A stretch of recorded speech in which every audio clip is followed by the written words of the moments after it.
What's up, motherfuckers and scumbags and my peeps? My peeps.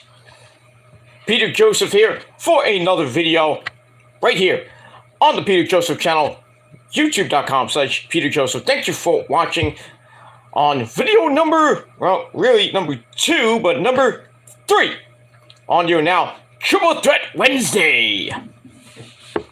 Thanks for watching. Make sure you like the video, hit that subscribe button down there, you know where, in my pants, otherwise known as the description box below on this channel and my other channels, which are, like I said, down there in the description box below. And as always, follow me on Facebook, follow me on Twitter and Instagram. You knew this already, but if you're new, and you want to get a little bit more interactive with me, then follow me on Facebook, Twitter, and Instagram. Gotta be real. If you're not, you can go fuck yourself and go somewhere else. But if you're real, do it. If not, like I said, hop off. Don't forget to share the video all over the internet. And most importantly, tap and slap that bell. Basically treat it like it's your fucking bitch. And turn on all notifications so you don't miss a goddamn thing. That's pretty much it. And is this your first time watching my videos? Well, thank you. And welcome to the party, pal. Hope you enjoyed the ride. If not, you know where to go. You're out of here. Get out of here. Go do something. Go blow yourself up. I don't give a shit what you do. Just do something else. But I digress on that. But hit the bell, get notified. And if you're new, like I said, welcome to the party. And hope you enjoy the ride. Grab a cold one. Or whatever you got. Water, Pepsi, beer, wine. I don't give a shit what you got. But sit back, relax. Strap in. It's going to be a bumpy ride.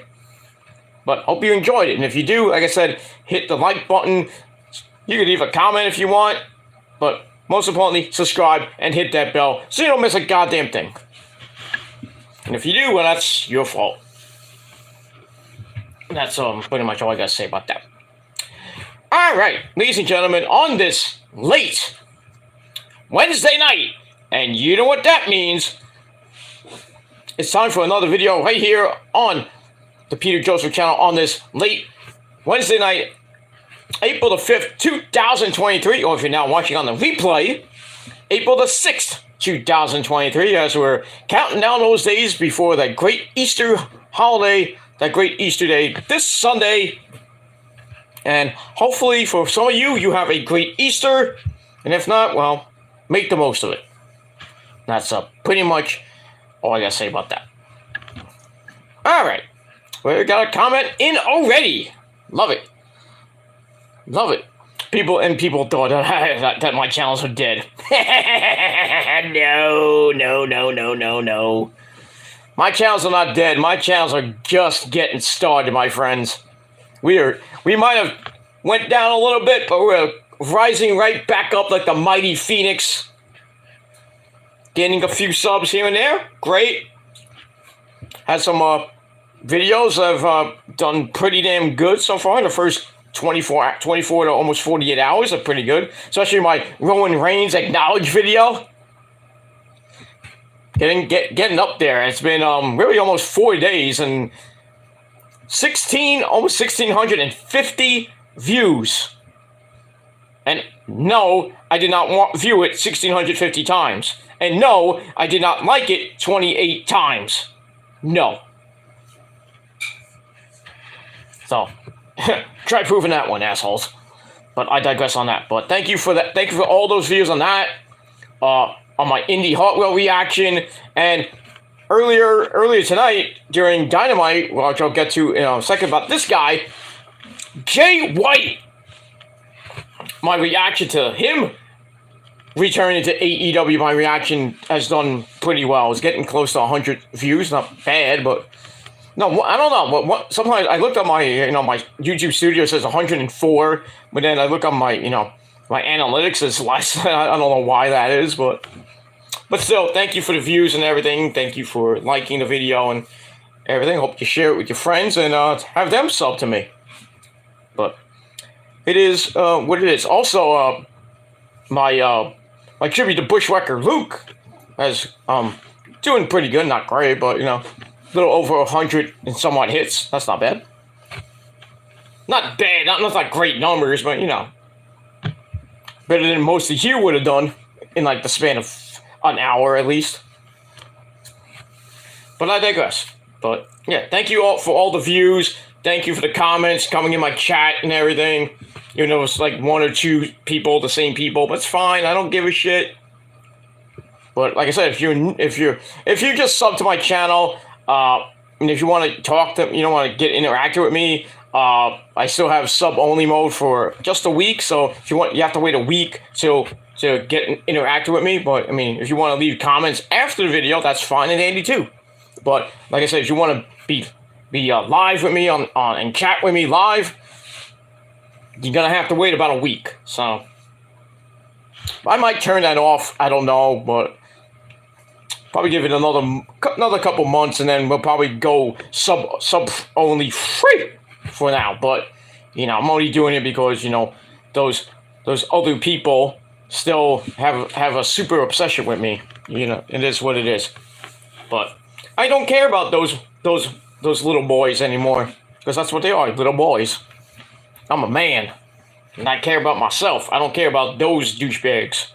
Focusing on positivity, getting my head back into a better frame of mind. My mental health is starting to get pretty damn good. I've been having pretty good days and everything. You know, even if I have a bad day, I still make the most of it.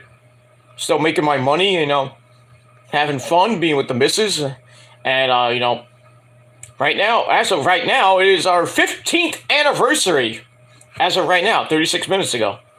Not official would be tomorrow when Thursday actually hits, you know, in the morning and the afternoon and everything. So that's pretty nice, you know, 15 years with the old buzzard, the old ball and chain, you know. Didn't think we hit 15, but, you know, we met April 2008. Well, that's our first date, was April 2008.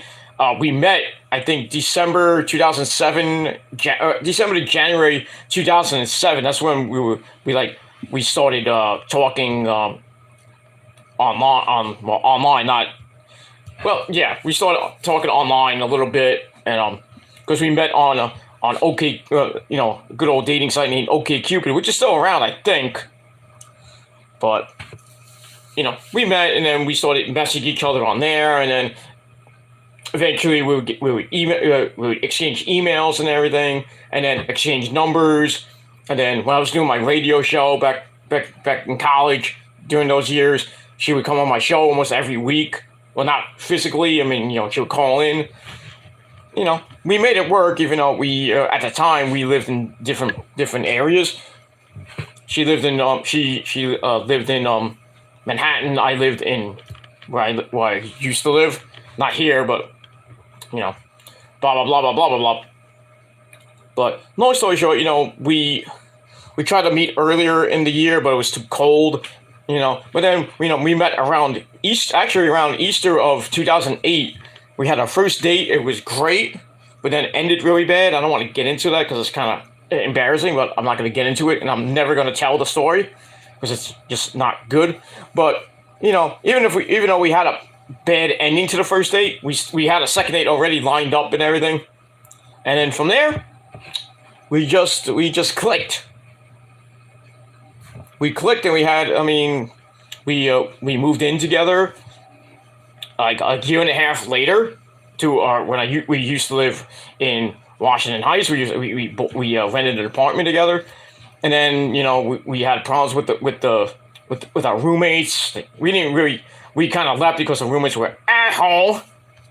So we moved everything. I moved back to where I was living at the time. She moved back to where she was kind of living, and then eventually in 2000 it was 2011. I think it was 2011. We moved here to Casa del Gilmore, which you know is my old grandfather's house, which he gave to my mom, which my mom then gave to me. So partly it's, you know, it's my house, you know, like I said, and you know people don't know the story about it, you know. that my mom owns the house, but I live in it. But my name is on the deed too, so I partly own the house too. I just, had to pay bills and everything. Rosa pays her share of the bills and everything. But we've been living in Casa del Gilmore for basically 12 years right now. Going on 12 years. But eventually, all good things come to an end, like I always say. So pretty soon we'll be getting out of here, and we're going somewhere else. And we'll be moving out of New York. I just say that we're moving out of New York. People think we're moving to Florida. No, we're not moving to Florida. We're not. We're moving somewhere. We're not moving down south. I'll just say that.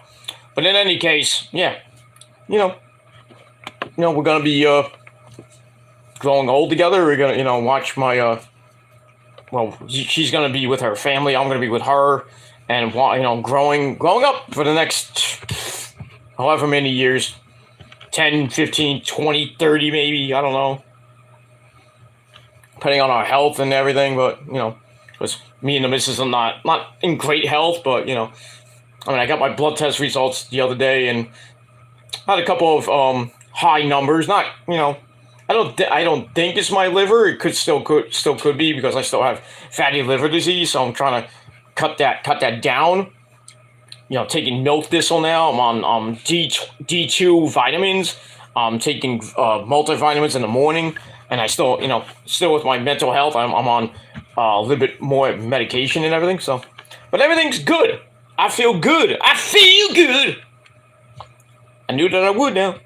I feel good. But there's some days that I feel depressed and everything. But throw on some music and I'm fine. But it is what it is. All right, I'm not gonna get all mushy and tell you my life story. And it's not an autobiography show. But what else? What else is there? But yeah, April 6th, 2008 is when me and the missus had our first date, and 15 years later, here we are. Though there's been a couple cases where we could have just been really gone, but we still make it work. And that's pretty much it. I love her, she loves me, even in her own way, but we still make it work, and we go out like rabbits. But it is what it is. Because I'm an animal. But I digress. She's a freak, but I digress. Anyway, let's move on. Enough mushy stuff. Mohammed Belzine says, "Happy Wednesday on a late Wednesday night. Peter Joseph, I hope you are doing well, and same with everyone in live chat." You keep saying that. It's okay. We know people are watching. Everyone in the live chat, AEW Dynamite from earlier tonight was unpredictable from big announcement goes. Yeah, we'll get to that huge announcement by Tony Khan, man. And with Nigel McGuinness and a good friend of ours, Adam Cole, baby, in just a minute. So stay tuned. But yeah, Dynamite tonight was pretty damn good. From the Nassau Mausoleum in that shithole in Long Island, New York.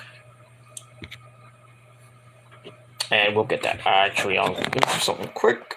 I keep forgetting. Okay, we're good. All right, we're good. All right, thank you, Mojave, for the comment. And we got a lot more to go. So if you still want to leave comments, do it. If not, you can still watch. It's a free view, so whatever you want to do. But anyway, thank you for that. All right, everybody, on this Wednesday, late Wednesday night. Hope you had a great Wednesday. Tomorrow here is gonna be, you don't want to know. It's gonna be cats and dogs raining down from heaven. Satan is gonna throw his lightning bolts up everybody's ass. This is severe thunderstorms tomorrow afternoon from like 3 to 9 o'clock. So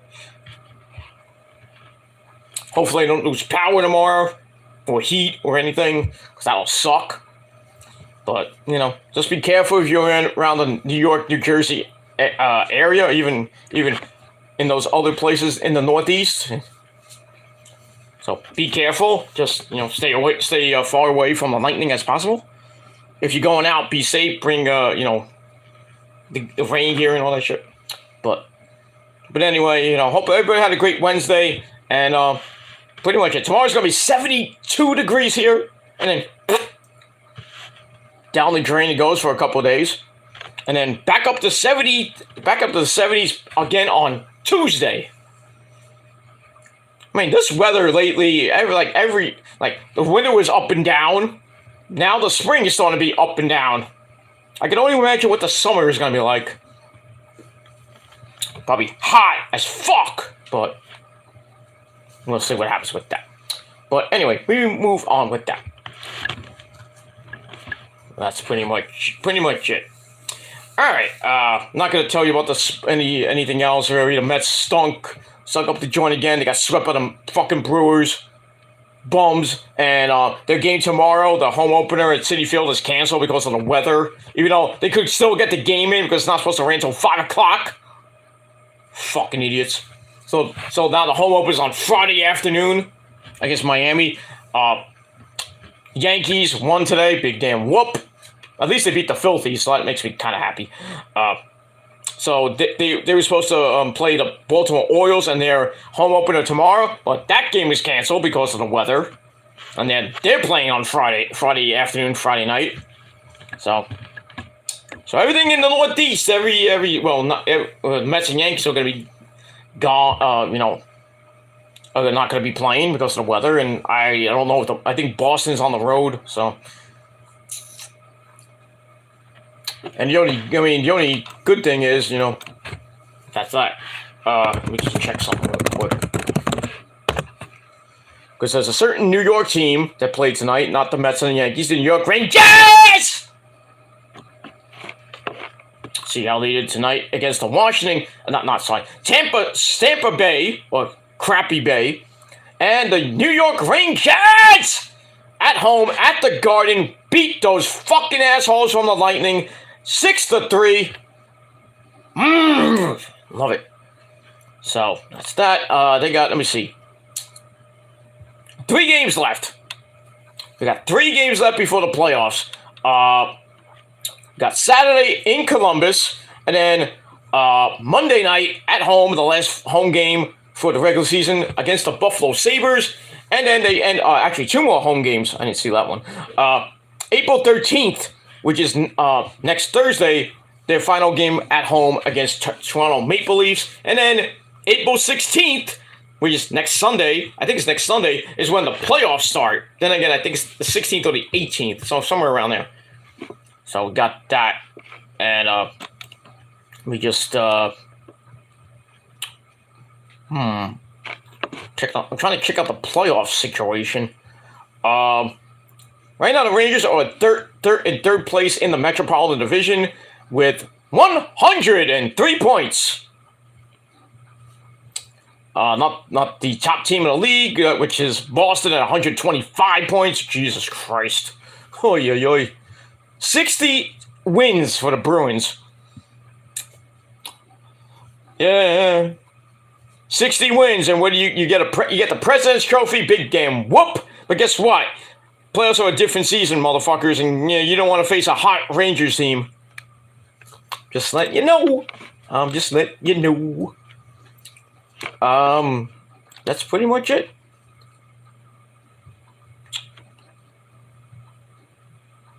Let's see here. Trying to find a seating for the freaking playoffs, and I can't find it right now. All right. We got time. I'm live, so I can do whatever the fuck I want. You don't like it? Too bad. Let's see here. I'm gonna go home. Okay, let's look at the bracket if I can. I don't know if I have the bracket with me. I guess it's not up there yet. Alright, I'm gonna go to the other Bible of Sports Talk. That's the NHL playoffs bracket. Alright, here we go. So right now the Rangers have the number 6 seed. Actually, I don't think they don't have the number. I think, let me see here, hold on. Because I don't know how, these seedings are weird. But like I said, the third in the Metropolitan Division. They already clinched the playoffs. Bruins definitely got the number 1 seed. I'm going by basketball terms here. The Hurricanes, the Carolina Hurricanes, have the number 2 seed at 109 points. The Devils at 106. Rangers at 101. I thought it was 102. They maybe missed a point here. Well, they didn't add it, I guess. But in any case, Rangers have 102 points, tied with the Maple Leafs. So I guess that's for third place. So really, the Rangers. The Rangers have 40. Oh yeah, well, the Rangers have 45 wins and Toronto has 46. So I'm guessing the Rangers right now have the 4th seed. And then the Lightning have the number 5 seed. And then really the other, let me see here, 3, 6, yeah. And then 7 and 8 is the Panthers and the Islanders. So I'm going by that, but. So, Rangers could possibly get, if they win the next 3 games, and maybe if the Maple Leafs lose a couple of games, that game at the end of the season is going to be interesting, because it could probably determine between a 3rd seed, or maybe a 5th or 6th seed. But hopefully the Rangers win at least 2 out of the next 3. It would be nice to win the next 3. But I would hope that Rangers win at least 2 of the next 3. Get home, not home ice, because that's Boston has home ice for the whole fucking thing. So that's going to be a pain in the ass going to Boston for the Eastern Conference Finals if they get there. That's a big if they get there. Because what are the Capitals? Oh wait, the Capitals got eliminated. Damn. In any case, so I'm looking at the teams in the Eastern Conference. I mean, it's gonna all come down to the Bruins. You know, I think everything's gonna go through Boston right now. I mean, but never say never. Depending on who they play in the first round or maybe the second round. I mean, that team can beat the Bruins in maybe a 6 or 7 game series. The Bruins can have the best record in the league and still fail. But like I said, the Rangers, when they get in the playoffs, they start, if they can get on a hot streak like they did earlier, they had an 8-game winning streak, they could do something like that in the playoffs. Woohoo! Look out. Look out. I'm ready for the playoffs, man. I am ready.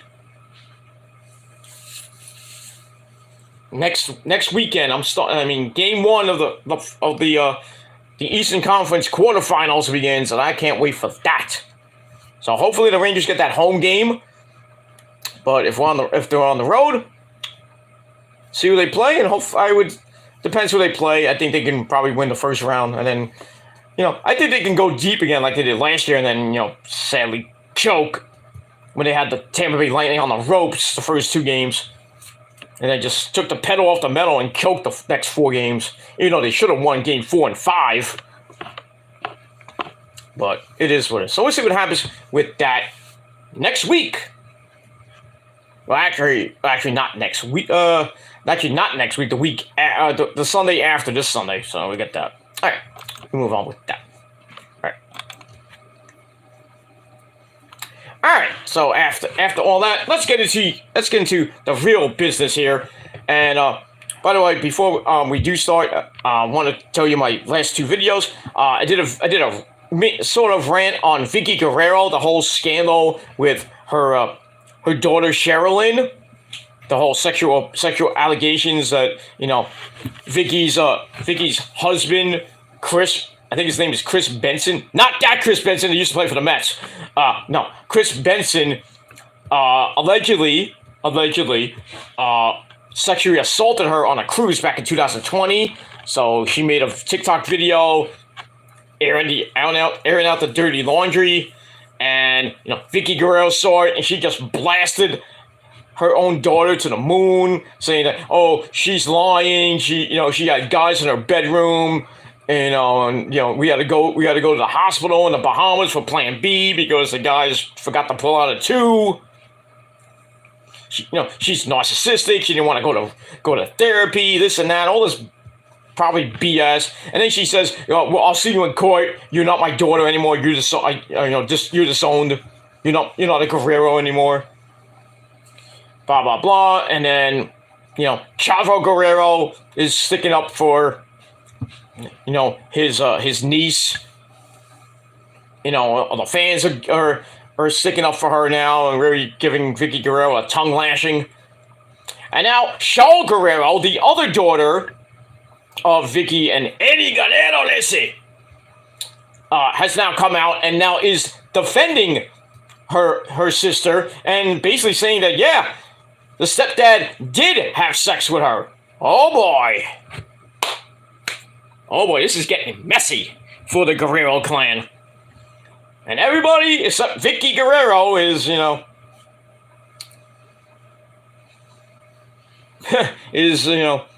crying wolf, basically.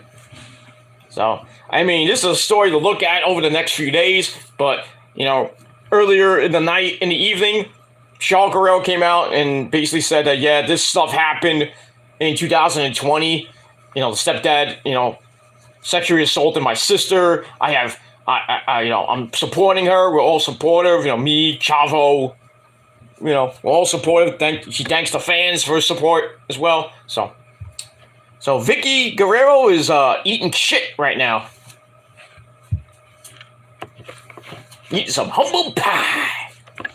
And that's pretty much it. So, yeah. So check out that rant down below in the comments. Also my Jay White reaction as well down in the description box. Not the comments, the description box. And that's pretty much it.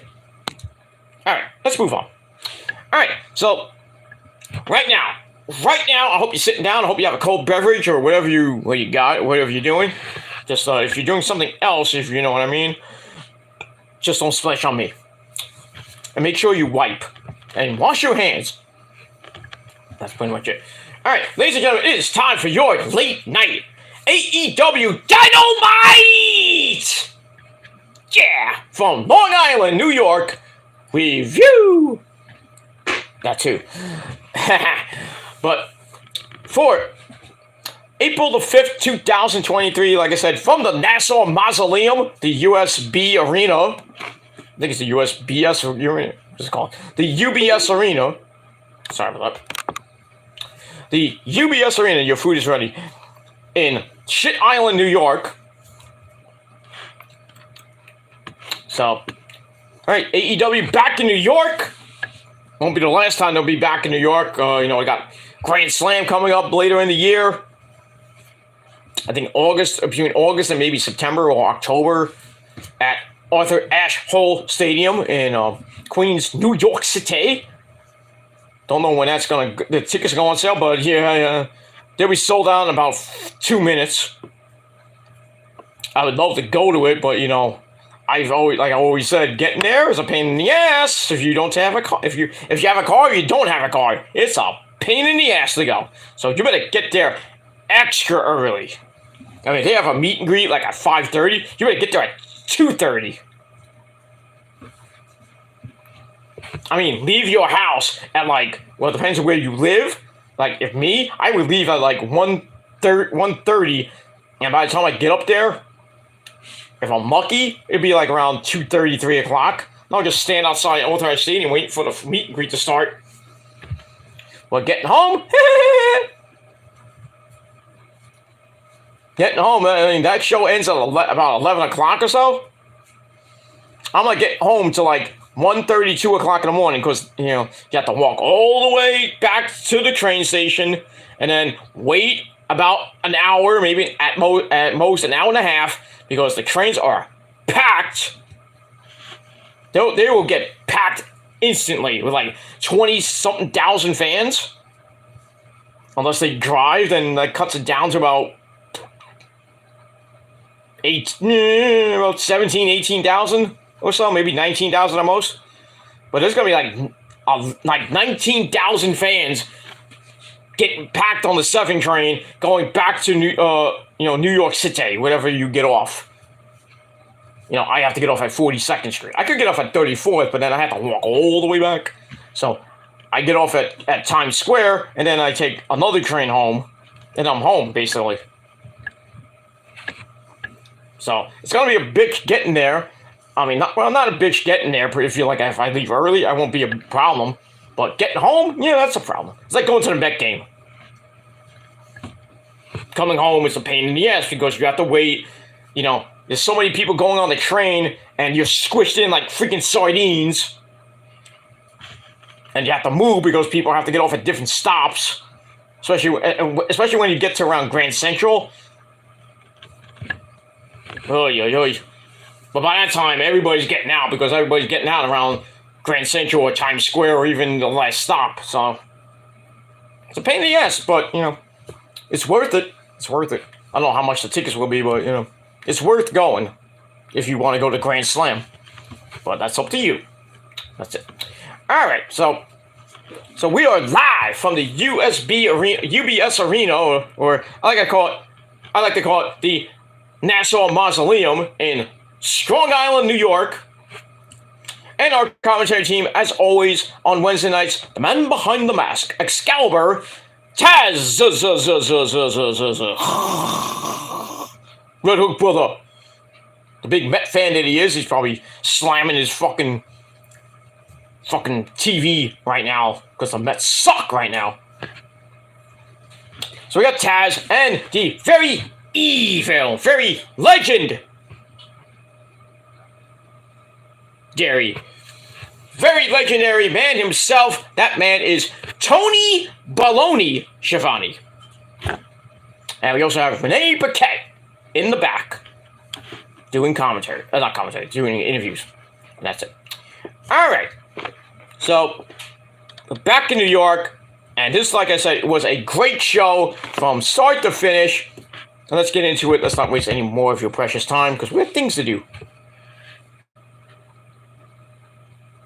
But I digress on that.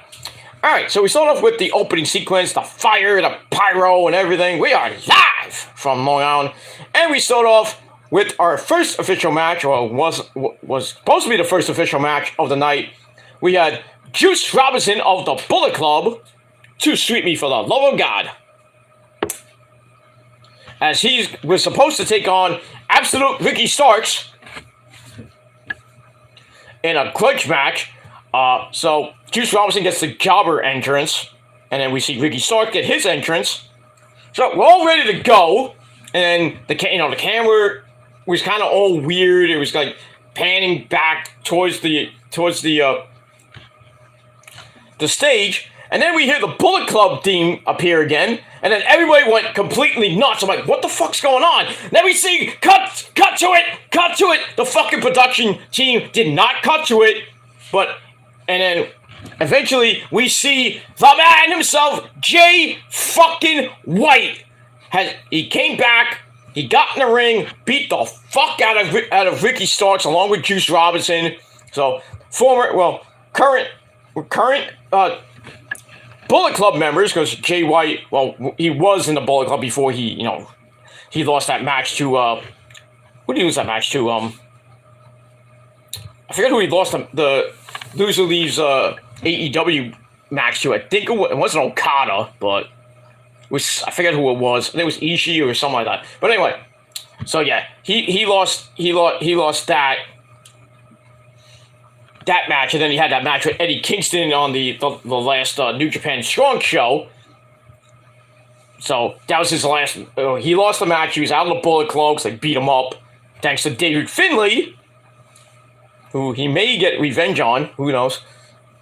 But current member of the Bullet Club and former member of the Bullet Club, so they kind of reunite, and they beat the fuck out of Ricky Starks. Match is ruled a no contest. And that's pretty much it. But Jay White's freaking re-debut. He's back in AEW. I gave that 3.5 out of 5 stars. They beat the crap out of him, and then they do what they don't do that. They did this for a little bit, and then they went they put their guns up like Kenny Omega, and they went maybe a new sign of the Bullet Club. I don't know, but it's cool. So all you people that thought that Jay White was gonna sign with the WWE and appear at WrestleMania or the night after WrestleMania, you were wrong. Wrong, loser. And same thing for Kota Ibushi, by the way. Because now that WWE has been sold to Endeavor and very basically Vince is killing his company, nobody wants to work for Vince. Nobody. Nobody's gonna jump ship from AEW to work for a bitch like Vince. I think everybody's gonna like, oh, I think I should resign. Or the only other place you can go is Impact or Japan or Mexico. Nobody's gonna go to Vince. Not even MJF in the bidding war for 2024. Unless WWE gets way better between now and the end of the year, which I doubt. But, I mean, it is what it is. But man, SmackDown this Friday night, it is probably going to be must-see because there was a tweet that I saw that people going to SmackDown in Portland, Oregon, they're basically telling them to scream "Fire Vince" and hold signs saying "Fire Vince" to show Endeavor and everything. So basically, it's gonna be Hijack SmackDown this Friday night in Portland, Oregon. I can only imagine what the higher ups in Endeavor are gonna feel on Friday night if they see that. They're gonna be like, "Oh, Vince, get the fuck out of here!" And maybe they'll just renege on their, buying WWE. It's like, oh, we're not going to buy it anymore. It's like, it's back on the market. Let's sell to somebody else. Let's sell to the Saudis again, Now those idiots freaking buy it. And then the Blood Prince, would do the same thing. Like, oh, Vince McMahon, I don't like what you're doing with your company. I'm going to chop your head off. Because you know how those Saudis are real wacko. But, it is what it is. No disrespect to anybody that is Saudi Arabian, but, just like the Blood Prince, and their rules and everything, they're kind of wacky. But I digress. So, in any case, yeah, just watch SmackDown this Friday night. It's going to be very, very interesting. Probably the rating will suck, but then again, it might not. Like, Raw did 2.26, how? I don't know. For a horrible show. And that's pretty much it. All right, let's get back to AEW. So Jay White is back in AEW. He's back to being all elite. And we'll have to see what happens with him. Got a new shirt out already. Looks pretty damn good. I'd buy it. But, So we'll see what happens with Jay White on Rampage this Friday night, which is live. Rampage and Battle of the Belts is live, back to back. Starting at 10 o'clock on TNT. So, check it out. From Kingston, Rhode Island. Another shithole in America. But I digress on that. And we move on from there. Alright, so I marked out for Jay White. I mean, just look at my last video, my reaction video. Climbing up the charts. Because that's what I do. I gotta say like Mark Henry, that's what I do! You gotta have that big whoo at the end. He's like, whoo! Because Mark Henry's weird like that. But I digress on that. Alright, we'll move on. So 3.5 out of 5 stars for Jay White's return to AEW. And I would love to see Jay White versus Ricky Starks one-on-one. Though we all know the result of that. Jay White's gonna beat the fuck out of him. Beat him up, then he hit the Blade Runner and laid him out. They did the too sweet thing. I like the fans they're like too sweet, whoop whoop, too sweet, whoop whoop. I'm like, Marty Scurll's not in the Bullet Club. He's still wrestling, by the way. He's wrestling in different countries now. He wrestled in Germany. I think he wrestled in Mexico. He wrestled in England. So he's back wrestling, just not with a major promotion just yet. I don't even think he'll ever sniff AEW. Because of all the Me Too movement shit back in 2019, 2020. But, he's still wrestling, doing what he does, but, as far as, coming back to maybe Ring of Honor or even AEW or even going to Vince, going to those idiots in WWE, I don't know. I don't know, Cliff. I don't know. So we'll see what happens with that. All right, after that, we get a look back at the man, Adam Cole, baby! And his triumphant return to the ring last week Great match with Daniel Garcia. You know, Daniel Garcia really took him to his limit, almost broke his goddamn neck again. Really wanted to end his career with not one but two pound drivers. But somehow, Adam Cole got the win. And then afterwards, the Screamers come down. Britt Baker comes out. They have a smoochie, you know, and everything. And then Chris Jericho comes out to check on Daniel Garcia. And then the whole looking back every 5 seconds. So I'm like, Adam Cole, baby, and Chris Jericho are going to start a feud that I would love to see a match with them at Double or Nothing 5. May the 28th, 2022, the same goddamn day as NXT Battleground. That's stupid to have 2 pay-per-views on the same goddamn night. What are you gonna watch? It's like Cody Rhodes. What do you want to talk about? You sucking for that matter, and you acknowledging the tribal chief there, Cody. Yeah, Cody. Acknowledging the tribal chief, Cody. Bitch. Now he's gonna do his redemption story. I failed my father. I failed myself, and now I'm gonna rise up like the mighty Phoenix. I'm gonna get back on my feet, and I will beat Roman Reigns at SummerSlam. Yeah, SummerSlam. But nobody will care when you win. Nobody will care, and who knows if you're gonna win? That's up to Vince McMahon. You know, Vince could have just said, Roman, I think your reign is here. No pun intended. I think your reign needs to end. And if you don't like it, you're fired. You know what Roman would say? Vince McMahon, acknowledge me. That's what he's been doing. But really, Hunter made that decision to have Roman win. Smart, Paul. Smart. Now he has he supposedly has a 1-year plan from now to WrestleMania 40. What happens with Roman? I'll say this: 1,000 days, between May the 26th and May 28th, right around King of the Ring, he'll hit 1,000 days, and it'll be a glorious fucking day. That will be. And then the next step, the next milestone, will be 3+ years as champ. 1,095 days as champ. That's 3 years, motherfuckers. And that will happen at the end of September or early October. That's if he gets through SummerSlam. So, got a couple months to, get by. But I don't think he'll be at Backlash. King of the Ring, he'll probably be at King of the Ring because it's Saudi Arabia. He wants to get that blood money from the Blood Prince. Definitely will be at Money in the Bank. I would think he'd be at Money in the Bank in London. And then more than definitely, he'll be at Ford Field in Detroit for SummerSlam, where this thing could possibly end. So who? Cody? Hope not.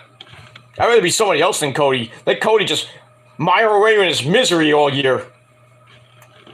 And the fans are eventually going to boo him at Backlash because they're going to be cheering for Brock. Beastie. But, you know what I mean? It looks like there's a chance that Cody somehow, someway beats Brock and starts this redemption storyline. Which I think is ridiculous. Cody, you should have stayed with Tony Khan in AEW because you wouldn't be here right now. But then again, Roman wouldn't probably be beating you, Roman would probably be beating some other schmuck on the roster. Who knows? So that's it. So yeah.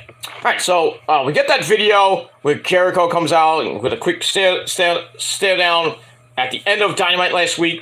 So we get that. So that leads us to Tony Baloney in the back with Jericho.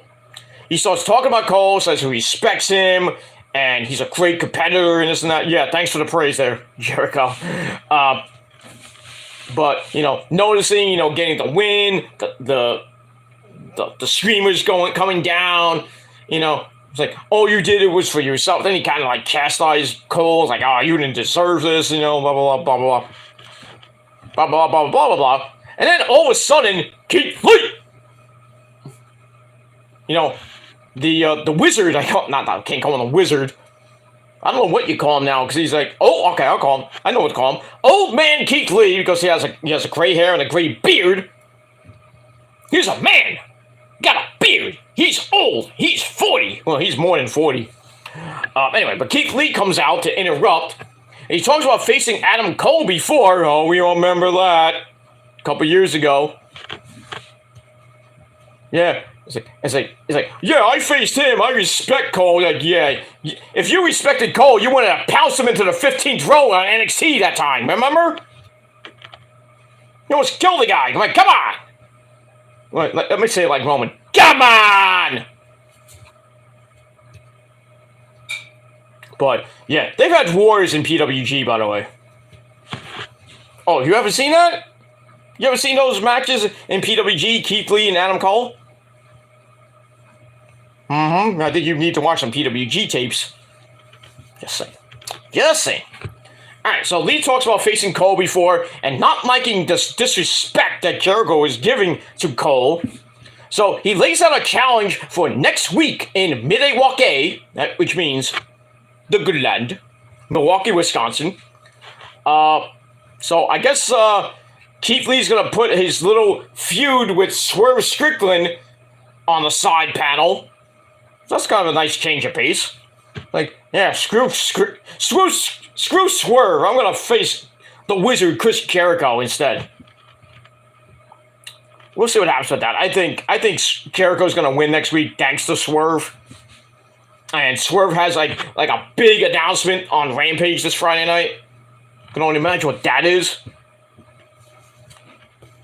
Maybe he'll announce that he's not really related to Prince Idol. No, I'm just kidding. I'm kidding! Now I'm gonna get hate mail. I don't care. I'm kidding. It's called sarcasm. Learn it. But I digress on that. And we move on from there. Alright, so I gave Jericho and Keith Lee's segment, I gave that 3 out of 5 stars. And that's it. Alright, got another comment that came in. I didn't see it. What we got? Alright, Muhammad says, a very good Mark Henry impression that you did there. Well, thank you. Thank you very much on that. That's what I do! I do good impressions. I do better impressions than half this fucking website. This platform. Because nobody can do better impressions than me. Nobody. Nobody can out-rant me, no matter who they are. Would it be JD or Joe Cronin, or even that clown. Nobody can out-rant me. Nobody. That's a fact. You know, those so-called people that say they can out-rant me, they can't out-rant me. Because they got really dumb opinions. I have opinions, I have facts, I got everything. But I digress. But thank you for liking my Mark Henry impression. I think we've heard enough talk. It's time for the main event! It's not even Rampage yet. But I digress on that. Alright, move on. Alright, so we had all that with Keith Lee and Jericho next Wednesday on the program. Can't wait for that. Let me move on. Alright, then we go to our first official match of the night. Officially, no, not Ricky Starks and Juice Robinson. That went to a no contest, so it really didn't count as an official match. But we get to our first official match of the night for the Trios Championship. We have the House of Black, Malachi Black, Brody King, and Buddy Matthews, along with Maria Brink 2.0, Julia Hart. They're defending against the best friends, give me a hug, of Trent and Chucky T, Chuck Taylor, along with the all international champion, or as I like to call him, the Intercontinental champion, Orange Cassidy. And they got driven to the ring. Well, driven in by Trent's mom, Sue. Yeah, you know, that was kind of cool. You know, seeing the minivan again, the nice white minivan. That was nice. Nice to see Sue. She's a trooper. She's a nice lady. If you ever watched that movie with what's that movie called? I think it's called The Other Guys with Will Ferrell and Mark Wahlberg. That is a hilarious movie. She's a nice lady. I would take a bullet for her. That's your wife? I would take a bullet for her. Eva Mendes in that movie looking fine. Oh.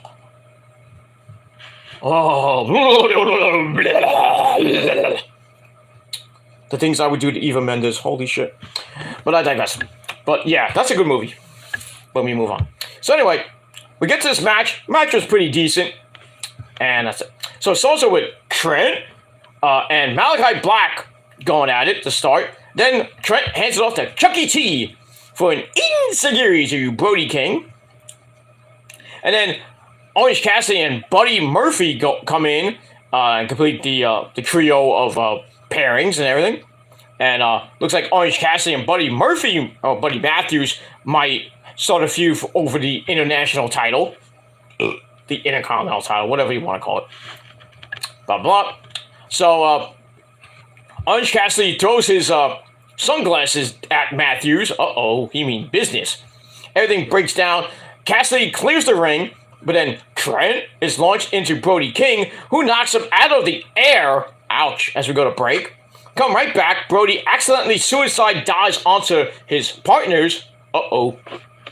Which allows OC to be tossed onto all three of them. A little bit of a nice little flippy-dibbity-doo fest. And then we get a triple powerbomb, almost Shield style. Plants Buddy Matthews, and then Orange Cassidy gives Malachi Black the lazy kicks of doom. Oh! Oh! Oh! We get that. And then Orange Cassidy comes out of nowhere and hits the Orange Punch! How about a nice Orange Punch? Not a Hawaiian Punch, but an Orange Punch. I can go for a nice Hawaiian Punch, drink, but I don't have that. I have good old Pepsi. Just remember, when you drink Pepsi, guys, you make the girls go, oh, shit! That too. No, it makes you fart a lot too, but I'm just disgusting. That is what it is. I'm sorry. It's late. I'm sorry. But anyway, Orange Cassidy hits the Orange Punch on Brody King, which sends him into Trent, who hits a pile driver for a near fall. And then Chucky T rolls Buddy Matthews up for another near fall. But Buddy Matthews comes back, hits the stomp. Little bit of homage to a guy named Seth Rollins, maybe. That's how you do it. And gets the pin on Chucky T. 1, 2, 3. The House of Black retained the Trios Championship in over 11 and a half minutes. So there you go. So that was a pretty decent match, and I gave it 3 out of 5 stars. So we'll see what happens with the House of Black and where they go from there, and who can actually beat them. I think it might be the Elite again, but I don't know what's going on with the Elite right now because Don Callis is being weird. Kenny is doing everything by himself, and the Bucks are hurt, and Hangman is getting beat up by the Blackpool Cuck Club. Oh, I'm gonna get to that sickness that it was with Bryan Danielson. Oh, with the screwdriver. Oh my God. It is what it is. Yeah, for those who want to know, Matt Jackson, I think, has a partially torn tricep, which could require surgery, and he might be out in a couple of months, so there's a chance they might not make it to Double or Nothing. And Nick, I think, has I forgot what Nick had. I think Nick has a leg injury or a shoulder injury as well. No, I think Nick has a separated shoulder, and Matt has the torn tricep. Oh my God, not good to be the Bucks because they're kind of like the cash cow for AEW right now, and all they're doing is just BTE. That's fun. That's nice and dandy, But we like to see them in the ring. Maybe go back after the tag team belts or go after the Trios Championship. But now Kenny's just by himself now. Why don't you just thrust him into a program with MJF, get that world title back, and let him hold it for another year. Instead of MJF finding off the pillars of AEW. which is going to happen at Double or Nothing. But, he's going to retain, most likely. That's pretty much it. So we got that. Alright, so House of Black retain, 3 out of 5 stars. Then we go to the back, where we go to this area where we see this big red light. I'm like, are we in hell? Pretty much. And then we see somebody walking, we don't know who it is, and they turn around, and it's Christian! Christian! Christian Cage is back, and then somebody appears from the red light, and they walk in, and it's the brand new Luchasaurus. Same mask, but different outfit. He has like I don't know what he has, like a singlet thing on his arm, which has spikes on it. Like, he looks like a Triceratops. So, a new look Luchasaurus comes out, and they just stare into the camera like they're about to kick somebody's ass. So, I would assume that Christian is going to want to get revenge on Jungle Boy. So, that is going to go back again, going to run that back. So, the new look Luchasaurus is going to go after Jungle Boy and beat the fuck out of him, but then in the end, Jungle Boy is going to win the feud. And then we'll probably have another rematch with Christian and Jungle Boy. Oh god, the promos that'll be again. But we'll see what happens with all that. I mean, well, but great to see Luchasaurus back with a new look. And that's pretty much it. So I get that 3 out of 5 stars. Let me move on. Alright, then we go to the women. Hey, it's 8:30, not the death slot this time. 8:30 p.m. we have the women's title match between the AEW Women's World Champion, that is Jamie Hayter, as she takes on the challenger, the number 1 contender, little young Rio. Her name is Rio, and she dances on my lap. And then when she's done, she goes and takes a nap. Oh, Rio, you dance on my lap so good, I wanna come. But when I do, I forget, I just messed up the song. Fuck! I gotta write lyrics for that goddamn song. Anybody wants to help me, leave me some comments. Or hit me up on Twitter. Slide in my DMs on Twitter with some lyrics to that song. And maybe, just maybe, I'll sing it. I have a good singing voice. Among other things. That's your mom. But I digress. Anyway, so Jamie Hayter and Rio about to do battle for the AEW Women's Championship. So Jamie Hayter comes out with her best friend, and that is Dr. Britt Baker. Say it with me now. DMD. Baby! So, what's that? Alright, this match was pretty good. And let's get into it. So, it's also with Rio snapping off a Hurricane Rana to start. Then we go to a back and forth pinfall sequence. I think Bryce was the referee. No, Bryce was not the referee. I think it was Bryce or Rick Knox was the referee, and he's like 1, 2, 1, 2. No, it's Aubrey Edwards. I'm sorry. Aubrey Edwards was the referee in this match. She's like 1, 2, 1, 2, 1, 2, 1, 2. Let's do some exercise. Anyway, Jamie is sent to the outside for a big flippy dibbity-doo on the floor. But she pulls another one out of the air as they go back inside the ring. Then they fight to the apron, and Rio tries for a Northern Lights suplex on the apron, but Jamie counters it into a rock bottom, back out, rock bottom on the apron. Ow! Oh, poor Rio. Oh, she got slammed, like bam. I was like, oh, damn, she's gonna need a chiropractor. Oh, for her back. Oh, I'll gladly, volunteer. But then again, I have to fight Nick for it. But I digress on that because that's his waifu. But anyway, we move on. We come back after a break with Rio hitting a 619 and a 7. Well, not even a 718 area code. It's 516 area code. So that's off a dragon suplex. Not a very good-looking dragon suplex, but she gets a near fall out of that. Then the hard sliding Lariato gives Jamie a near fall of her own, but Rio comes back, counts a suplex into a big-time DDT. And then Jamie goes up top, Rio knocks her off the top, hits the running knees in the corner, the shotgun knees, Ghost Undercover gets a near fall out of that, as Jamie barely put her foot on the rope. Barely. But they get back up, and Jamie plants Rio down for another near fall. Then she picks her up, hits Haterade, that Okada like Rainmaker, and she gets the win. 1, 2, 3. She retains the AEW Women's Title in a match that lasted.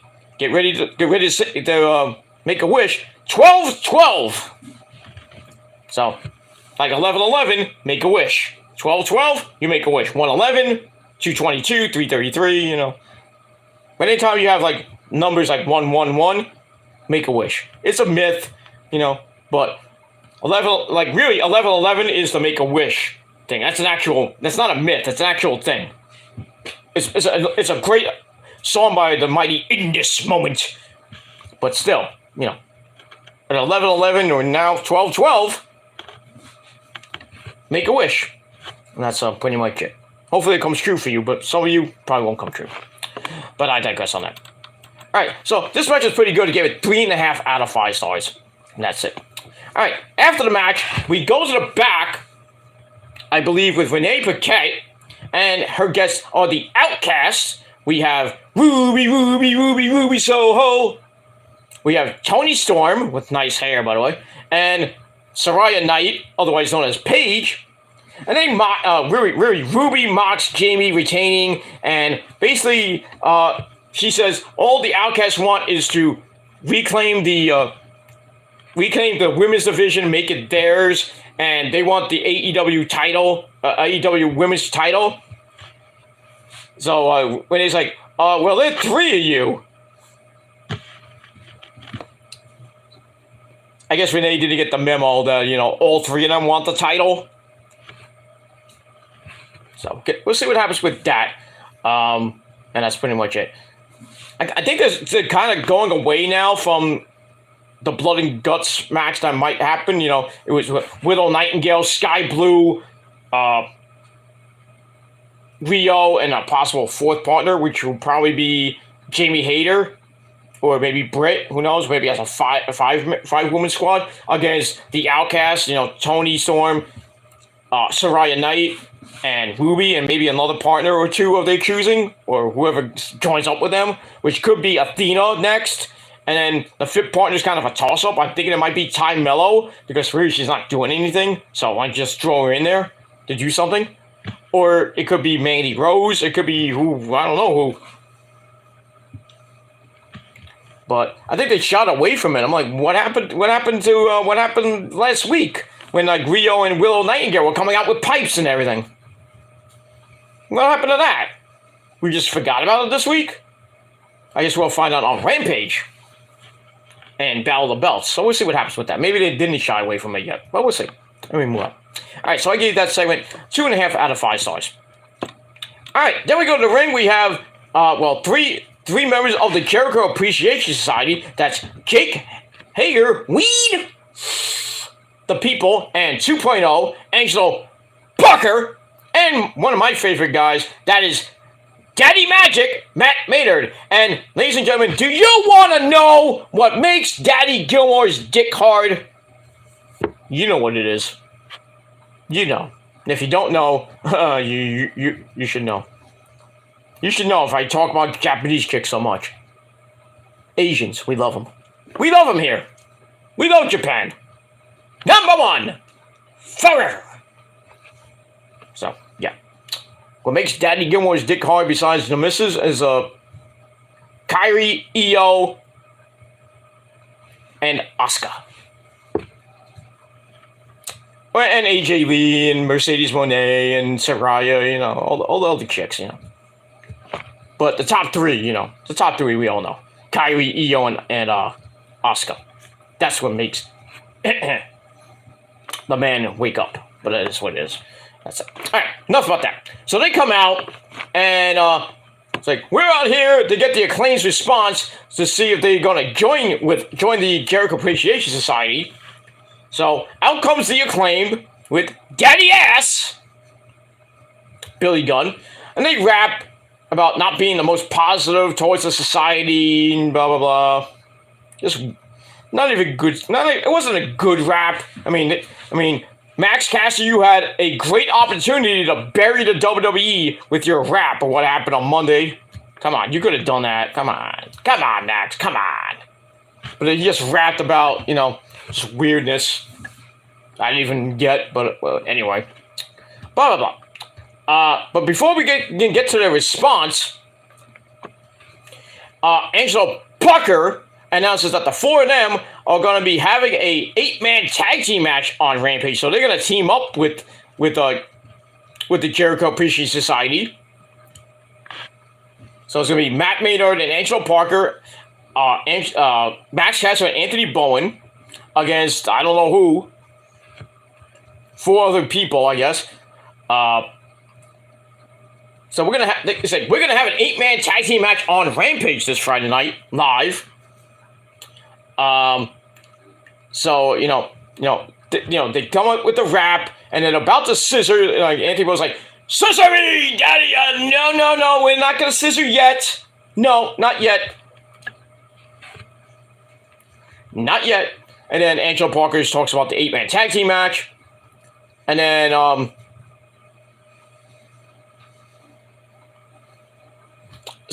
Anthony Bowen's like, no, they're about to, Angelo Parker and, I think, Matt Maynard and Jake Hager were about to scissor each other, not like that. But then Anthony Bowen's like, nope.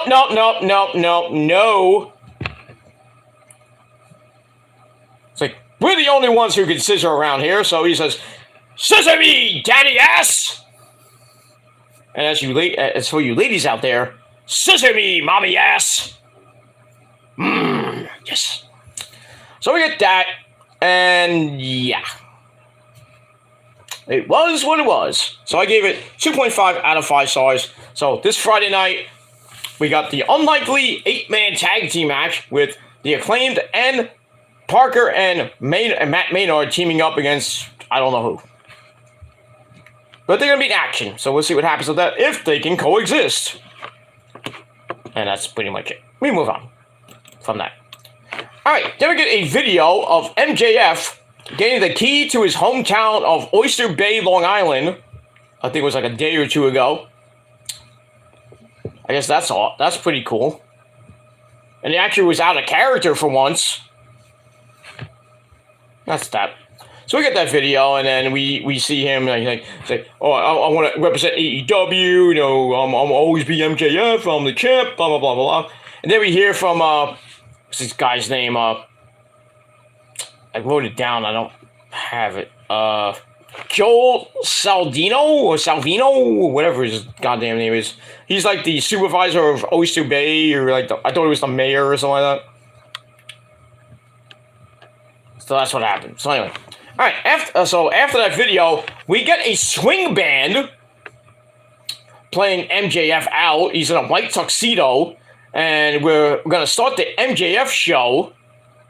So they're playing like a little ditty, little jazz, little swing stuff. I'm like, okay, is this the Brian Setzer Orchestra, or is this wrestling? What is this? Are we at a Broadway show? Not even a good one? I mean, come on, what is this? I want to see wrestling. I don't want to see Broadway bullshit. What the fuck is this?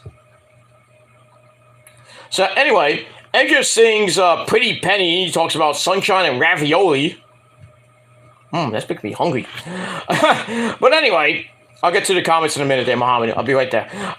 So he seems rather happy to be here. And he starts dancing down. He's dancing down to the ring. Stop it. That's another impression I like to do. Vince McMahon. I'm Vincent Kenny McMahon, and I'm on the creative team. And if you don't like my ideas, you're fired. Damn, I do a good Vince McMahon impression. Damn it, I do good. I'm so good. I'm going to pat myself on the back for that.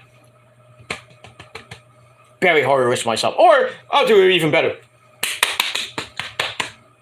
I'll chomp on myself on that one. Because I'm good. I'm better than you, and you know it. Not like MJF, but, But, me and MJF have something in common. We're better than you, and you know it, but the only difference between me and MJF is MJF has a micro cock.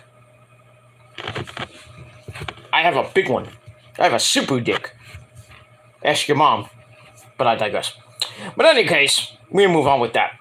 So he dances down to the ring, and then we get a congrats MJF podium, standing for his AEW world title, and then some big, humongous key to Long Island on its own stand. I'm like, thank God it didn't look like the Keyblade from, almost said Final Fantasy.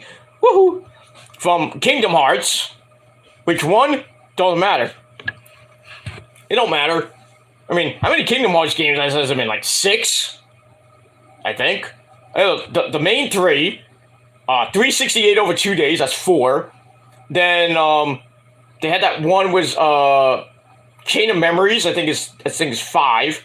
And then they had, like, I forgot the name of it. I think it's Recoded, I think it's called. So that's 6. I think it's 6 or 7.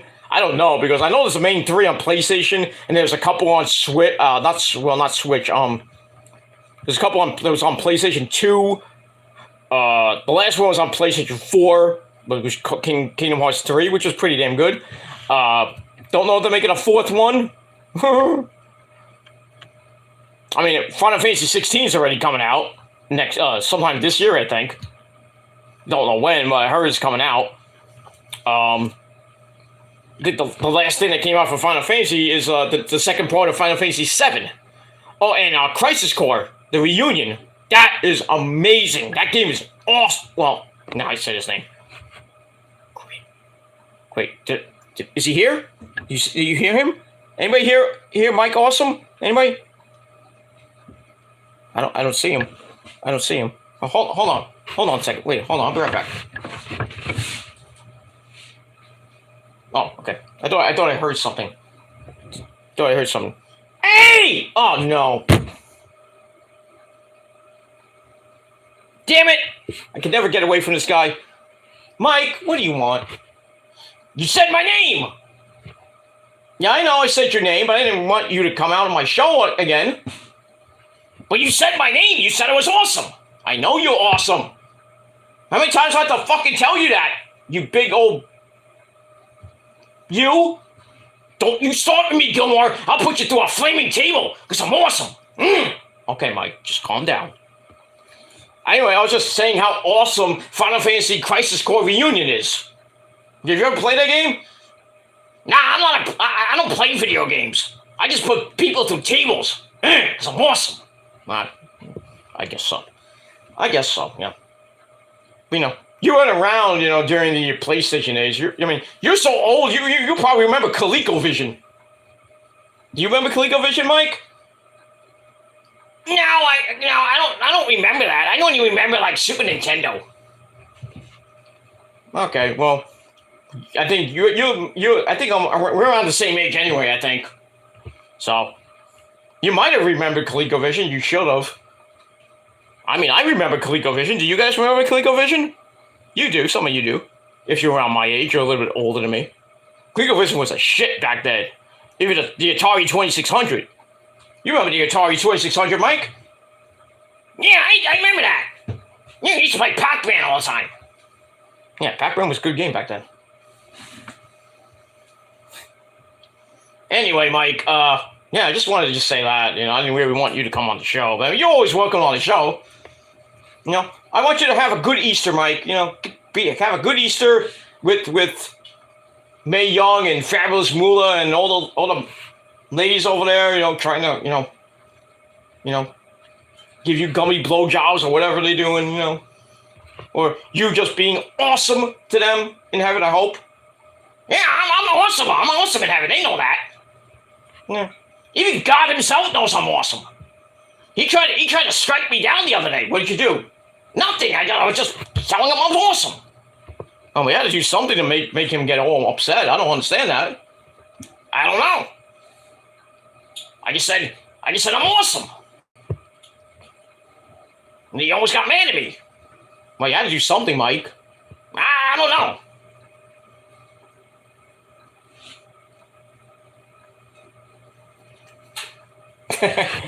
But in any case, Mike, I hope you have a great Easter, and I'll probably talk to you after Easter.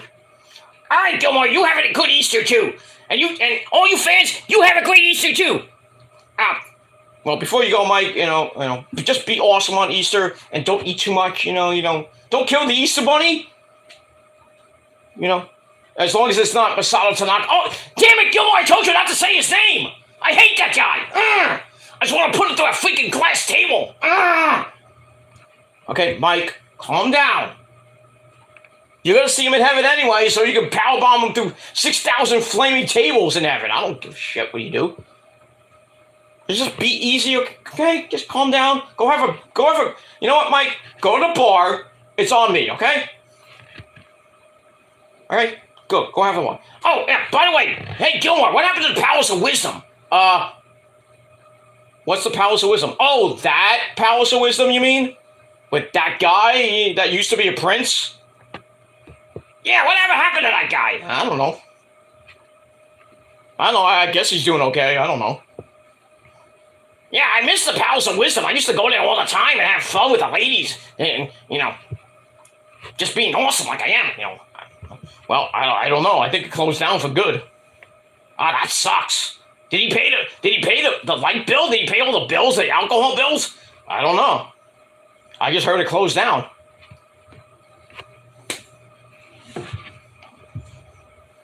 But anyway, I gotta get back to my show because I'm gotta finish it because I'm tired and I got things to do tomorrow. So, Mike, drinks are on me, my friend. Oh, thank you, Gilmore. Thank you. You have a good show. And you want to say goodbye to the fans, Mike? I just want to wish you all a happy Easter. Bye! Bye, fans! Bye! All right, get out of here. Go have a whiskey. On me. Another impression that kicks ass.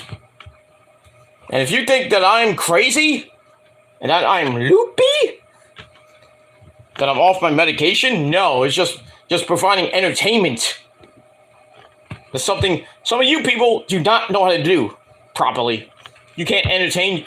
Excuse me, I can't even talk. Some of you people cannot entertain your fans like I can. Because your channels are dead. I mean, seriously, dead. Nobody watches your garbage. But you put my name in the title and people won't watch because it's me. So, you're welcome. But I digress on that. But, you say my channels are dead. I don't think they're dead. How can my channel be dead? And I had a video a couple of videos ago that has over 1,600 views. How come my reaction video to Jay White has over 100 views or getting close to 100? Why is my Bushwhacker Luke video over 100 views and climbing? My channel is dead. Right. I might not be getting subs here and there, but it's little bit. I take it as I come. But my channels are not dead.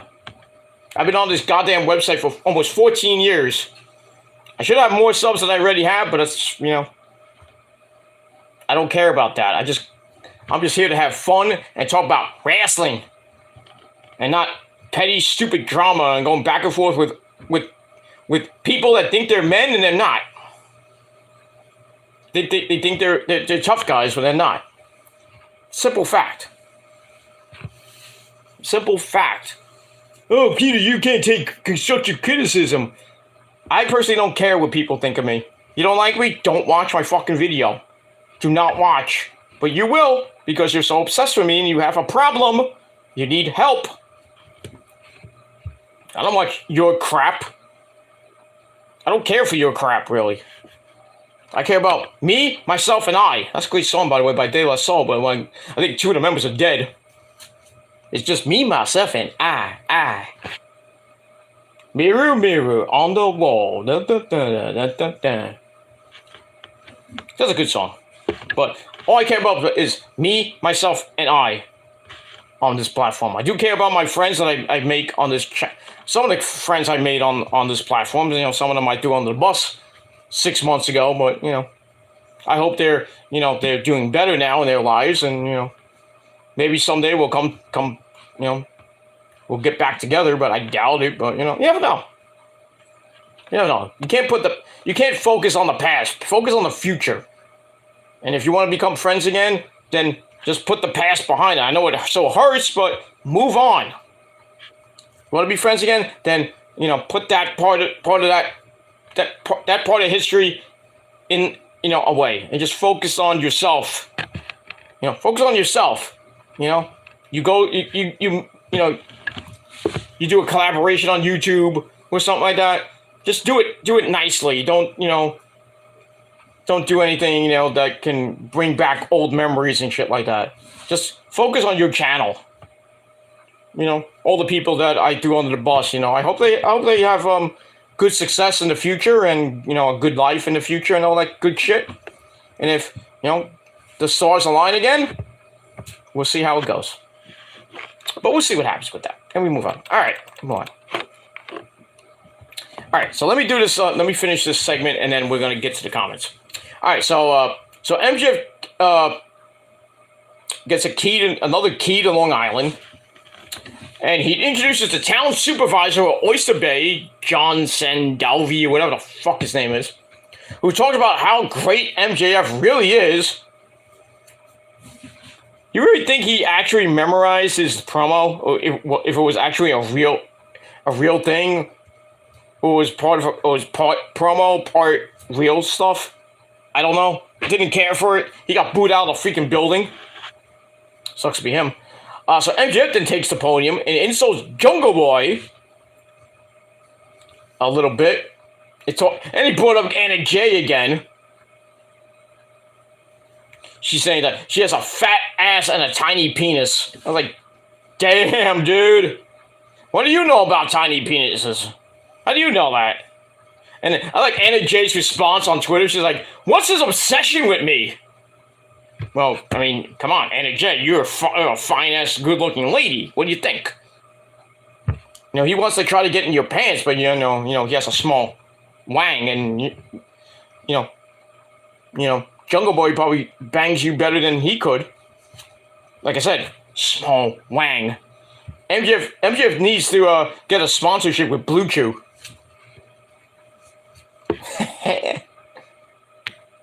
But I don't even think that will work for him. But I digress on that. So anyway, then he goes on and starts talking about that 8th grade and now how he has ADD or ADHD. And then people are like, let's give it up for ADHD! Yay! Okay. I mean, nothing wrong with, any one of you guys have ADHD, and I apologize, and, hope you get through it and everything. I don't have ADHD. I don't have ADHD. I mean, back in school, I had a learning disability, and I had to go to speech class and everything, because, it's hard to, I don't have a speech impediment or anything like that, but I had to go to speech class, and I had to go to a resource room back in the day, 'cause, I had to get tutors, but I got through it. I got through junior high school pretty well. Got through high school, it was a little bit tough near the sophomore and junior year, but then breezed through senior year. Then I didn't really need a tutor in college because I was, older and smarter, but But anyway, so he mentions there was a teacher, Miss Benedict, who would get on him over and over and over again. It's like, Maxwell, can you answer the question on the board? I don't know the answer. And then she would laugh at him for not knowing the answer. And then on the last day of school, she asked where his brain went every day. He says that would be professional. That would be to professional wrestling because he wanted to be world champion. She didn't see it happening, but her math seems to be a little bit off. And he says, the lesson here is don't be a bitch. I was like, damn, dude. That's why I tell the trolls, don't be a bitch. But some of them are bitches. But I digress on that. Not naming names, but they know who they are. Not starting drama, I'm just reference. And if you don't like it, that's just too bad. Anyway, he says, if you're a Long Island kid and he's only talking to them, just know that if you work hard, you can be anything you want, except me, because I'm better than you. and you know it. So then it looks like he's about to end the promo, so he goes up the ramp, and he's like, hey, do you want an encore? So then he's about to do the encore, and then we see some guy that we didn't see in the orchestra, the swing band, and he has the cymbals, and he goes, psh! And then MJF's like, we didn't rehearse this. And then he turns his back, and then the guy, I thought it was Darby for a second, but then he takes off his hoodie or his mask or whatever it was, and it's Jungle Boy Jack Perry, who beats the living crap out of him. They roll around on the stage trying to beat each other up. You know, they booing Jack Perry, and then when MJF took over, they all yelling, like, yay! We got that. And then security comes out, like Pat Buck comes out, BJ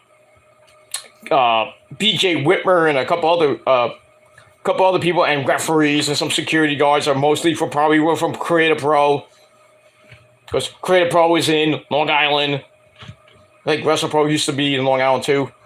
But anyway, I did see somebody familiar. I couldn't remember his name, but he was there as one of the security guards, and he wrestles in WrestlePro and Creative Pro. So anyway, security breaks it up, and then the Spanish God, Sammy Guevara, who comes out for his scheduled match against Commander. So he comes out, and he picks up the world title and holds it up, and MJF is pissed, like, don't you touch my fucking belt! So, yeah, so that was probably one of the most bizarre segments I ever seen in the 40 plus years of watching wrestling. It was weird. But, I mean, it served a purpose. It was just weird getting to the point here. But anyway, we move on. So I gave that segment 3.25 out of 5 stars. And that's pretty much it for that. Alright, let me get to his comments, and then we'll get back to our regularly scheduled program. Alright, Muhammad says, thoughts on Tony Khan, AEW big announcement earlier tonight. I thought it was the return of CM Punk. You and another guy thought it would be CM Punk. You probably did a clickbait video. Tony Khan's got a big announcement. It's going to be CM Punk. Subscribe to my video now. No, wrong. Wrong. Wasn't that. But I'll get to that in a minute, David Muhammad. I'll get to that. I'm getting there. We're getting there. Slow but steady, we're getting there. So, patience, my friend. Patience. All we need is just a little patience. How you feeling, Axel? Hi, Axel. Bye, Axel. Anyway, so we'll get that. So I'll talk about that in a second. Both Saraya and Tony Storm are fine as hell. They should be grateful for that. Oh, yeah, you think? You think? God bless the other Saraya Knight, you know, the mother of Saraya. Mama Knight, basically. We'll call her Mama Knight. Because really Saraya's real name is Brittany. You know, she goes by Saraya Beavis or whatever. Beavis. Not Beavis, Beavis. It sounds like Beavis, you know, like a real Beavis, you know, it's Beavis. So, yeah. So, big ups to Paige's mom for popping out a beautiful young lady named Saraya. I met Paige's mom. She's a very nice lady. Very nice. I met her at an indie show where she was doing she was promoting the movie, you know, the Paige movie. And she wrestled 2 matches that night. Oh my god. She wrestled Nyla Rose for the when Nyla Rose was the women's champion of that indie promotion I went to. They beat the fuck out of each other. They came into my area. I was sitting down. They had a humongous fight right around our area. Chairs thrown. Nyla Rose goes out the door and everything. And eventually, Nyla Rose won the match, obviously. She was like, Saraya Knight was not going to win the belt. The weirder things have happened. Like, Melina wins the title of the indie promotion. She held it for like a few months and then, you know, had to give it back. She lost to the then champion. Not the champion she beat. She beat Nikki Adams. Well, Nikki Adams beat her. And then in turn, Nikki Adams lost to Jade. Not that Jade. And then she lost to, in a Fatal 4-Way match about a couple months ago, to Zeta Steel, who had a very good title defense against Angelina Love. And now, I heard the next show, which is next weekend, they're gonna Zeta Steel and Jade are gonna team up against the Renegade Twins. Oh, that should be fun. That should be fun. But yeah, Soraya Knight's mom, very nice lady, very nice. I went up to her. I have a picture. It's on my Facebook page somewhere. But I went up to her, shook her hand. We took a picture, and I said, Rosa loves Paige. She loves Paige as much as she loves, Brie Bella and the Bella sluts. Like, how can you like them? Oh, I just like her because she hangs out with Bryan Danielson. Well, I mean, how can you not like Bryan Danielson? I mean, I like him. Yes! I mean, but I like Brie more than Nikki.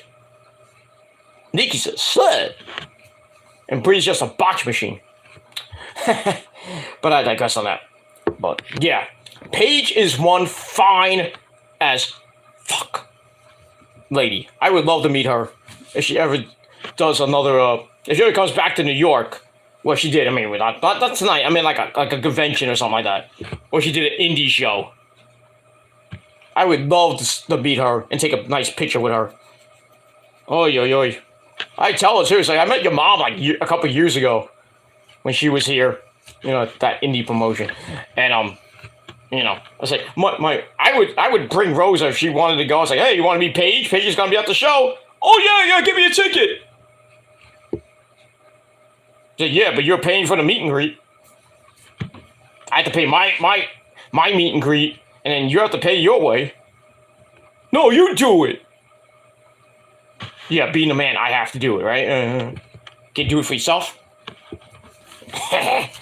But I digress. Yeah, but I love Paige. Toni Storm is nice too. She has a nice ass. I'm not all about the ass. I'm all about the boobies. Yeah, no, I'm kidding. I'm all about, just you look good. You look good. It's like that commercial. If you look good, you feel good. That's a commercial. It is. It actually is. It's really a commercial. I'm not lying. If you look good, you feel good. That's all I gotta say about that. But yeah, Soraya Knight and Toni Storm. God gave them good genes, so they look good. That's pretty much it. Move on. Okay. Like CM Punk say back in September, if you have problems with me, you should come up to me and confront me about it. Pretty much. That's all I'm gonna say. I'm gonna leave it at that. But yeah, like if Jericho had a problem, why couldn't he go up to him? Why did Punk had to go up to the Bucks and it's like, hey, you got a problem with me? And then they had that whole freaking media scrum last year. And we haven't seen Punk since. And him and Tony still talk. Oddly enough. And yeah, I thought the big announcement might have been Punk coming back. Or it could have been the announcement of Collision on Saturday night. I mean, it could have been a whole ton of things. But the announcement was what the announcement was. And I'll get to that in a minute. Let me move on. Alright, so Sammy Guevara comes out for his match. And that last segment I gave 3.25 out of 5 stars. So Sammy Guevara comes out without Ty Conti. I don't know where she's been besides the back. Probably banging a bunch of dudes. So anyway, Sammy Guevara takes on the man from Mexico, Commander. I think so. Yeah, I do too. I think they're 4 a.m. And that's pretty much it. Anyway, this was a great match between Sammy and Commander. Lots of flippy dibbity doos. And that's it. Alright, so it's also with Sammy sending Commander outside really quick. Hits a top rope moonsault. Pretty damn good. And he sucked the landing. And no, he didn't get a perfect 10. The perfect 10! Hey, we haven't seen Sean Spears in a while. Anybody notice that? I guess Creative doesn't have anything for him. Well, basically, he's home now with Cassie Lee, who had a birthday earlier this week. I think it was this week. I know Charlotte Flair, I think her birthday was today. So, happy birthday to Horseface Charlotte Flair. And, happy belated birthday to Cassie Lee, or Peyton Royce. That's another fine piece of ace. Goddamn you, Shawn Spears. Damn it! It should have been me. Damn right. But it was not. But big ups to Cassie Lee, having a baby with Shawn Spears. That's probably why he's been off television so much. So I haven't seen him very much on Elevation or Dark or even on Rampage. So maybe he's just taking care of the baby, doing the manly thing. I don't know. I don't know.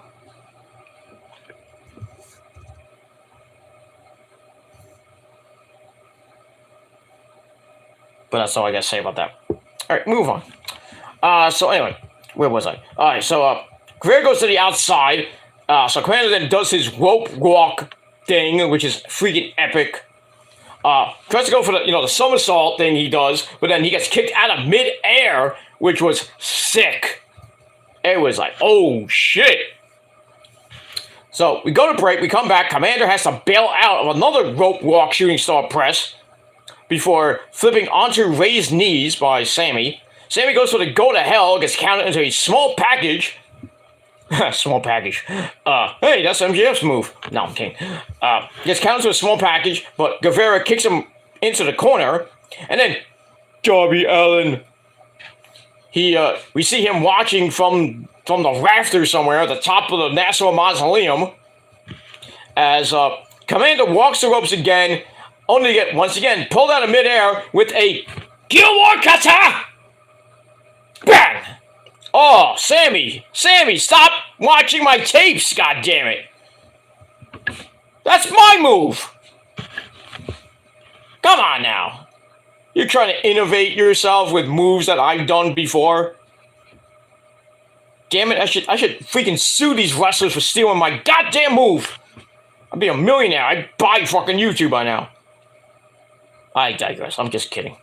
But that was pretty damn nice. So he hits the Gilmore cutter. Then he picks up basically dead Commander. Hits the go to hell. 1, 2, 3. Big win for Sammy Guevara, the Spanish God. And over 8-minute match. Pretty damn good. I give it 3.5 out of 5 stars. But fans ate it up. They loved it. I mean, Commander is just amazing. Amazing this guy is. We saw him at Ring of Honor last week against El Hijo de Vikingo. Epic fucking match. Then he had a match, I think, in Ring of Honor. I think it's Supercard of Honor. That was epic. Guy is freaking amazing. Sign him up, man. Sign him to an AEW. I think he is signed to an AEW Ring of Honor contract. If not, Tony Khan, get on the ball with this guy. I mean, come on. Just don't put him on Dark and Elevation every goddamn week. This guy's got to get TV time. Every week. Amazing this guy is. But it is what it is. Alright, so Sammy wins, and like I said, 3.5 out of 5 stars. After the match, Sammy gets on the mic, cuts a promo, says that something a world champion doesn't do is wrestle, unlike MJF. Sammy talks about how MJF hasn't beaten him. Actually, he did. Because it took Shawn Spears and a chair to beat him way back on Dynamite, I think, what did he say, 2020, I believe, in Jacksonville. Then we hear about all the people MJF has used to get here. I mean, like, you're in the Pinnacle, you're out of the Pinnacle, you're in the Firm, you're out of the Firm. All that stuff. Sammy isn't using this place to get anywhere because he met his wife here. Yeah, you had to get rid of Pam to get with Ty Conti. That's just great.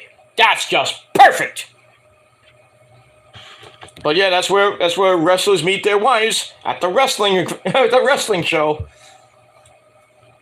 Reminds me of that song first, not at the rock show. That great Blink 182 song. Fell in love with a girl at the rock show.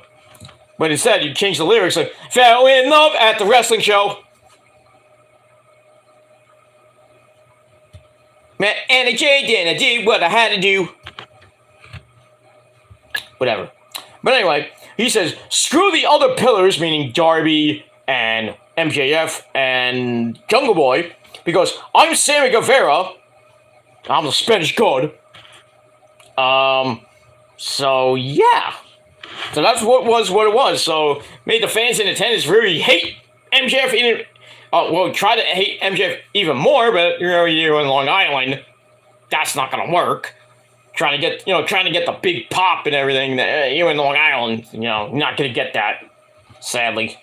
But at least Sammy had a point that MJF likes to go, likes to use people like Wardlow and FTR in the Pinnacle, Jake, and all the people that was in the Pinnacle, like Tully Blanchard and all that other shit.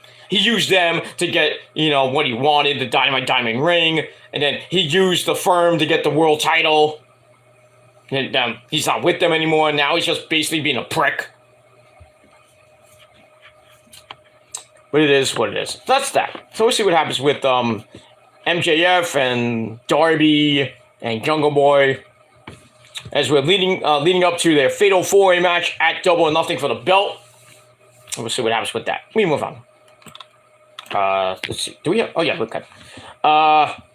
Muhammad says, I think so. I would like to meet Saraya, Tony Storm, CM Punk, Chris Jericho, Bryan Danielson, and Serena Deeb one day.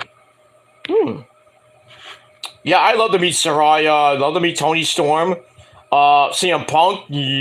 I would love to meet Phil Brooks and just say, hey, how's AJ doing? Get ass!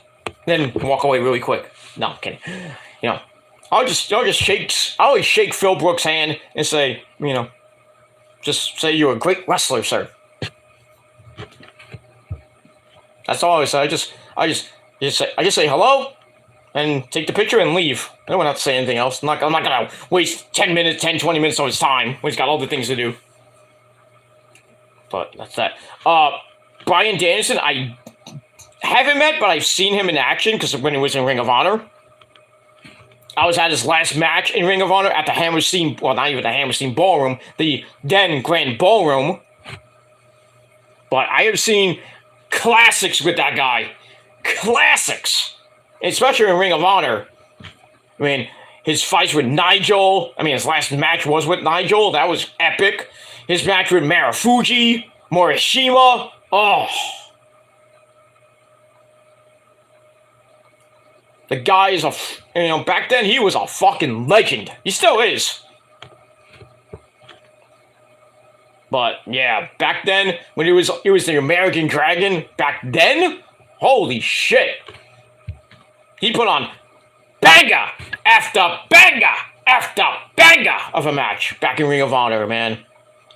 If you go back in Ring of Honor history, if you have any of the DVDs back in the day, especially Bryan Danielson's DVDs, especially his last match, that was fucking epic. I think he beat Nigel. It was no title on the line anyway, but I don't think there was. I forget.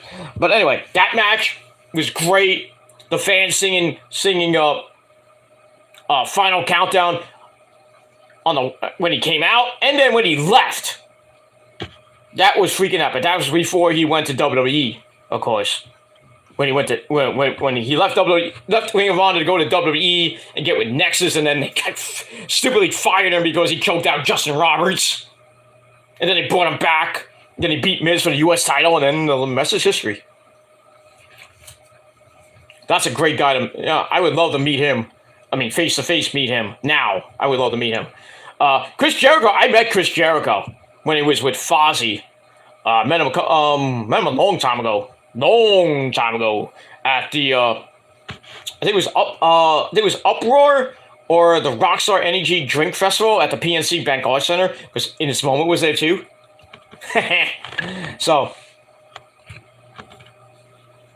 I think he came after In This Moment, or there was another band before him and Fozzy, because there were like two stages, and there was like one stage like, oh, I have to go this way for you. There was like one stage here, and there was another stage like right here, because it's in the PNC, it's in the parking lot.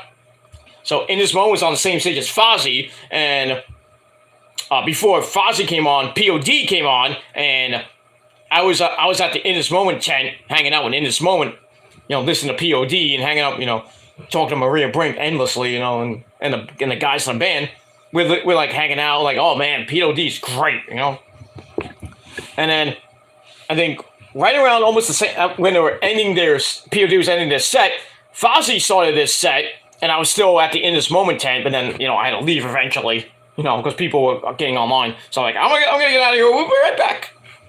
So I went to go see Fozzy and their set, and then after that, waiting for Jericho and the band to do the meet and greet, and while that's going on, well, they were coming out. Maria and the band were kind of going around that area, so I followed them to backstage, and I was hanging out backstage with the band, because that's what I do. That's what I do!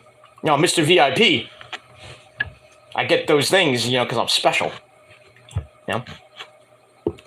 No, I wasn't a Make-A-Wish kid, and I got VIP treatment. Nah. No. It pays to know the band, motherfuckers. It pays to know the band and work for the record company they used to work for. He used to be on Roadrunner. That was awesome. Oh, sorry, Mike. He's not coming back. But anyway, move on. But yeah, I met Jericho. I think it was 2000. I forget what year it was. I think it was 2014, 2016. I think, like I said, I forget the year. Long story short, it was remember when he came back and he fought Cena? Remember that? I think he came back and fought Cena. I went up, I did a meet and greet, and I went up to him, and I said, when are you coming back? We need you to beat Cena. He's like, I don't know. And I don't know if I still have it, but somewhere in my house.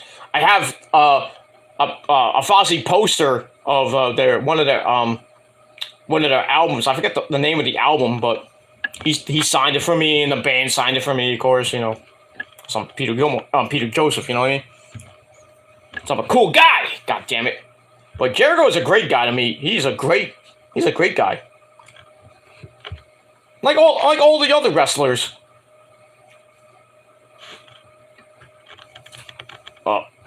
Somebody said it was 2007. No, maybe it wasn't Cena. I forget what. Like I said, I forget the year that I met Jericho. I think it was 2012-ish. I don't remember. Like I said, I don't remember. I'm old. I'm sorry. What do you want me to do? But yeah, I told him when he coming back, you should come back and beat John Cena. Not that 2007 year, but just come back to WWE because Cena was boring. I think he did come back around that time. I forget. But in any case, yeah, Jericho's a great guy to meet. Most wrestlers are pretty cool to meet. I met Angelina Love. I met Brooke Tessmacher. Brooke Adams, Tessmacher, whatever you want to call it. Met almost said Maria Brand. Well, I met her many times. She knows me. She's my middle sister. But I digress. I met Maria Kanellis, Mike Bennett. I said, "Hi, Maria, how you doing?"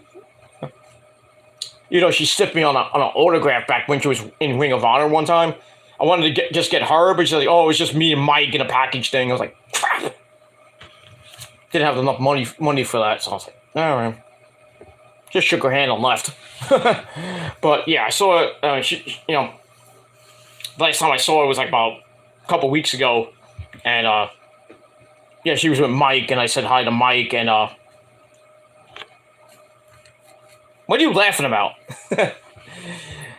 Anyway, got people laughing about what I don't know. I'm a funny guy. I'm a wild and crazy guy. Like Steve Martin used to say. Anyway, yeah, Maria Kanellis was pretty fun to meet. I met Brandon Cutler. How you think I got on BTE? No, I didn't ask him to be on BTE. I just asked him if he was filming BTE. So, it is what it is. But, oh yeah, I get it. Yeah, I get it. Okay. I'll get to that. I'll get to that in a minute. But I do have a picture with Maria Kanellis. I do have one. I don't know where it is.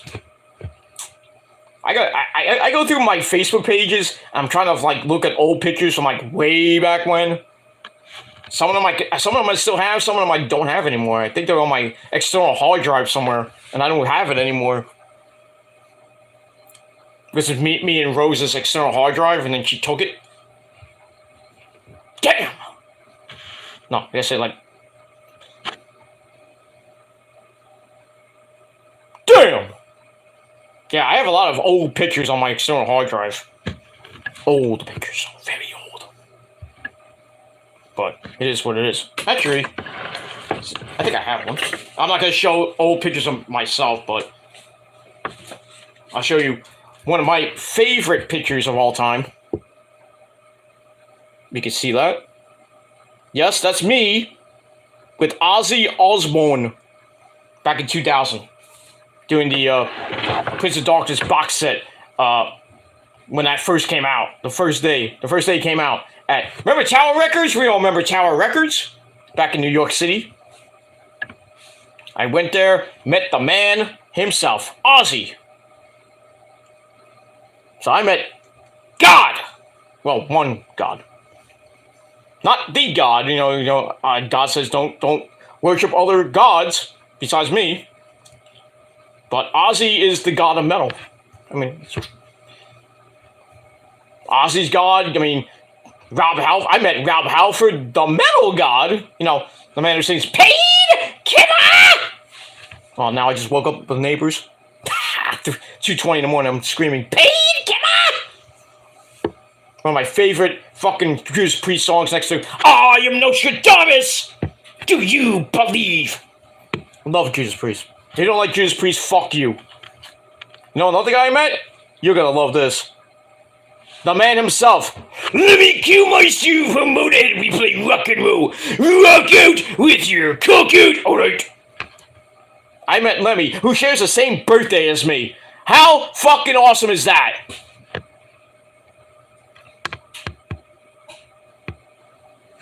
I share the same birthday with Lemmy Kilmister from Motorhead, and Jesus! I'm blessed, motherfuckers. I am fucking blessed to be who I fucking am, and that is Peter fucking Joseph. It is. 46-year-old man kicking some fucking ass. I'm being blessed to have all the success I've had in my life. And some of the downfalls in my life, too. But yeah, meeting fucking Lemmy was like meeting Jesus. Great shit. And all the other people I met we all know In This Moment, of course. Dave Mustaine from Megadeth. Hello, me. It's me again. Hi, Dave. David! The only guy I never met was Eddie Van Halen. I would have loved to meet Eddie Van Halen. Give me some pointers on how to play guitar really well. I play a good mean twanger, not like Eddie Van Halen or Randy Rhoads. Guys like that play, but I play pretty good. I just have to get the fucking guitar out, I have to clean it, get new strings, I have to restring and everything. And then maybe someday, when half of you when I'm probably dead, I'll play some electric twanger, play some Isley Brothers tune on my guitar. One of my many guitars, and I only have two. But it is what it is. But I'm blessed to, be at the right place at the right time, I never thought, my dream was always be on stage with, like, the legends like Ozzy,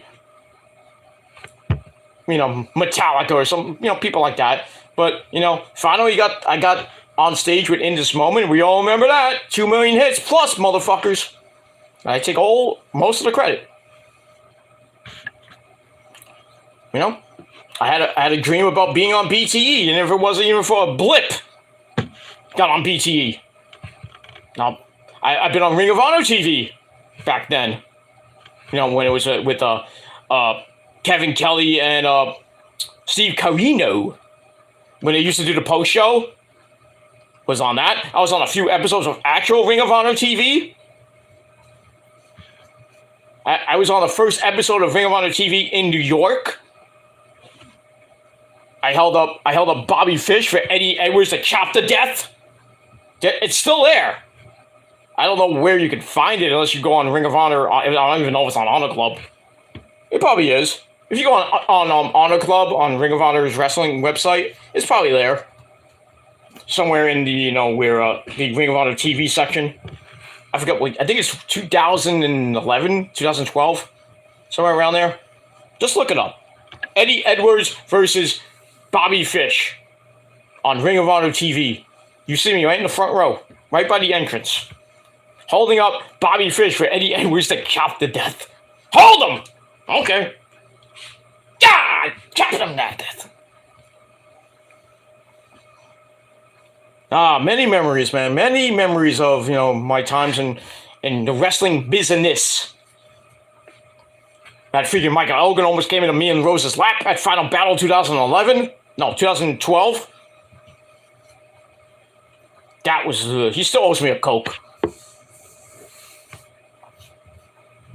I almost had, indie wrestler named Osito almost coming to my lap. God, thank God for the barricade. I'd probably be in a hospital right now with that. He crashed onto me. I'm like, oh, shit! Big, he's like, not big, big. But he's like a couple 100 pounds. That freaking barricade would have broke. I know it's metal, but I mean, if that would have moved and he would have just fell over onto me, holy shit. I probably wouldn't be talking to you people right now. Well, I would, but, I don't think I would go to the hospital. I might get a little banged up here and there, but, I'm a fighter. I'll get right back up like, yeah! Ow, my leg! Ah, my liver! Oh, sorry. Settle down, Beerus. Yeah, shut up, butthole! Okay. Anyway, we move on. So where were we? I lost control of this fucking show. Oh, God. I lost control of my own show. God damn it. Anyway. Yeah. Okay, I get it.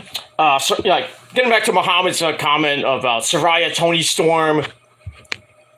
Like to meet Saraya, Tony Storm, CM Punk, Chris Jericho, Bryan Danielson, Serena Deeb one day. Yeah, I'd like to meet Serena Deeb, too.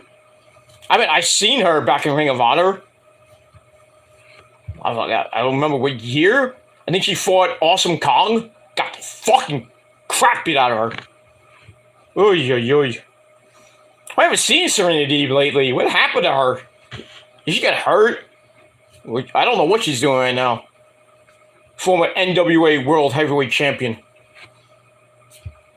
Had some epic matches, with Camille and Thunder Rosa, I think, and a couple other people back when she was around in AEW. Now I don't know what she's doing. Maybe she has an injury a long-term injury we don't know about, or just hasn't been used lately. But we move on. All right, let's read some more comments and then we'll get right back. Anna J. I'd like to meet Anna J too. I met Abaddon. Abaddon. No, my dream is to meet Rosemary. You know why. The prophecy, why, that's why. She probably won't remember it, but I'll show her the tweet. I'll show her the video, too. I was like, it's like, here's my video. I was like, yeah, you remember this tweet? Probably not, but, But if I meet Rosemary, that'll be the ultimate. Forget it. That'll be it.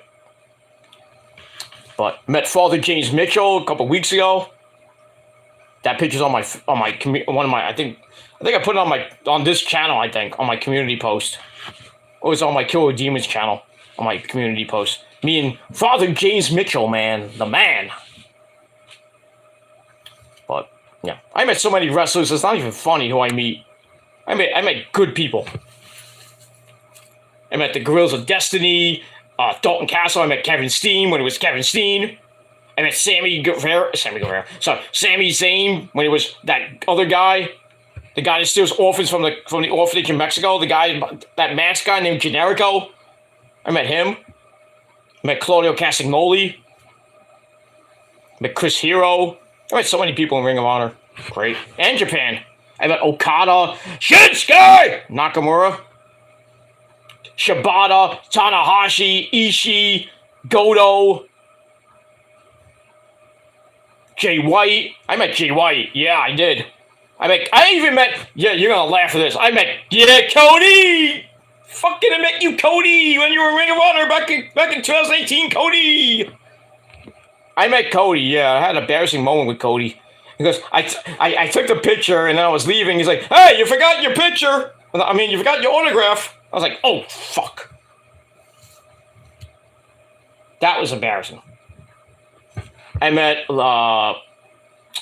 what's his name? What's his name? Oh, you know what I met? You know, I met Triple H and Stephanie. Hi, Steph. I met them at the WrestleMania 17 party at, the then WWE New York, which is now the Hard Rock Cafe. I met Taz that same night. I met Saliva when they were performing when it first came out. That was good shit. Yeah, so I met a lot of legends. I met The Undertaker. The goat of all ghosts, the man himself, The Undertaker. He freaked me out, though. No, he was... No, when... I think, well, was it 17? 17 was, it was Ministry Taker, I believe. I don't think it was a American Badass Taker, I don't think. I could be wrong. What was 17 was, I think in 85, 17, 2000. Yeah, it was I think it was American Badass Taker, I think. Because it was 2002, I think, was WrestleMania 17. I could be wrong on the date, but I did meet The Undertaker. I have not met Kane, though. But, yeah. Everybody that was from Ring of Honor that's gone to WWE, most of them I met. And most of the people from AEW I met. I've seen Darby. I never met Darby, but I've seen him wrestle. Joe Gacy. Eddie Kingston. I met Eddie Kingston. I took a picture with him. Homicide. Who else? Damn, that's a lot. Randy Summers of Milk Chocolate. That's an indie tag team. And his partner, I forgot his name. But, I saw Timothy Thatcher for the first time when he was involved. Drew McIntyre. Johnny Gargano. I met Sami Callihan. Zack Sabre Jr. I even met the legend Jushin Thunder Liger. I even met Matt Hardy. And Rebby Hardy. Well, I didn't talk to Rebby, but she was at a show. I think the same. I forgot what show she was. It was when Matt Hardy was there. He was doing a meet and greet, and then I almost started a fight between Matt Hardy and Roderick Strong. They were talking about something, and it's like, "Oh, you almost knocked my teeth out." I'm like, "Uh-oh, I'm gonna get out of here." I don't want to start a fight. They blame me. I get kicked out of the freaking arena. I'm like, for what? But yeah, I didn't meet Rebby when I met Matt Hardy at the meet and greet, but at the show, I looked away for a second, and guess who was behind me? Rebby Hardy. When she was going out with Matt Hardy.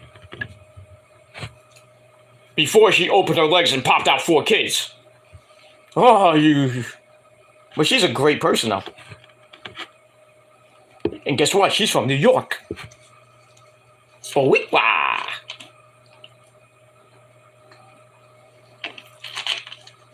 I met so many wrestlers, it's just funny. I love it. Anyway, let's not talk about how many people I met, because, you don't care about that. Most of you don't. I don't care. He's a Make-A-Wish kid. No, I'm just gifted. But I digress.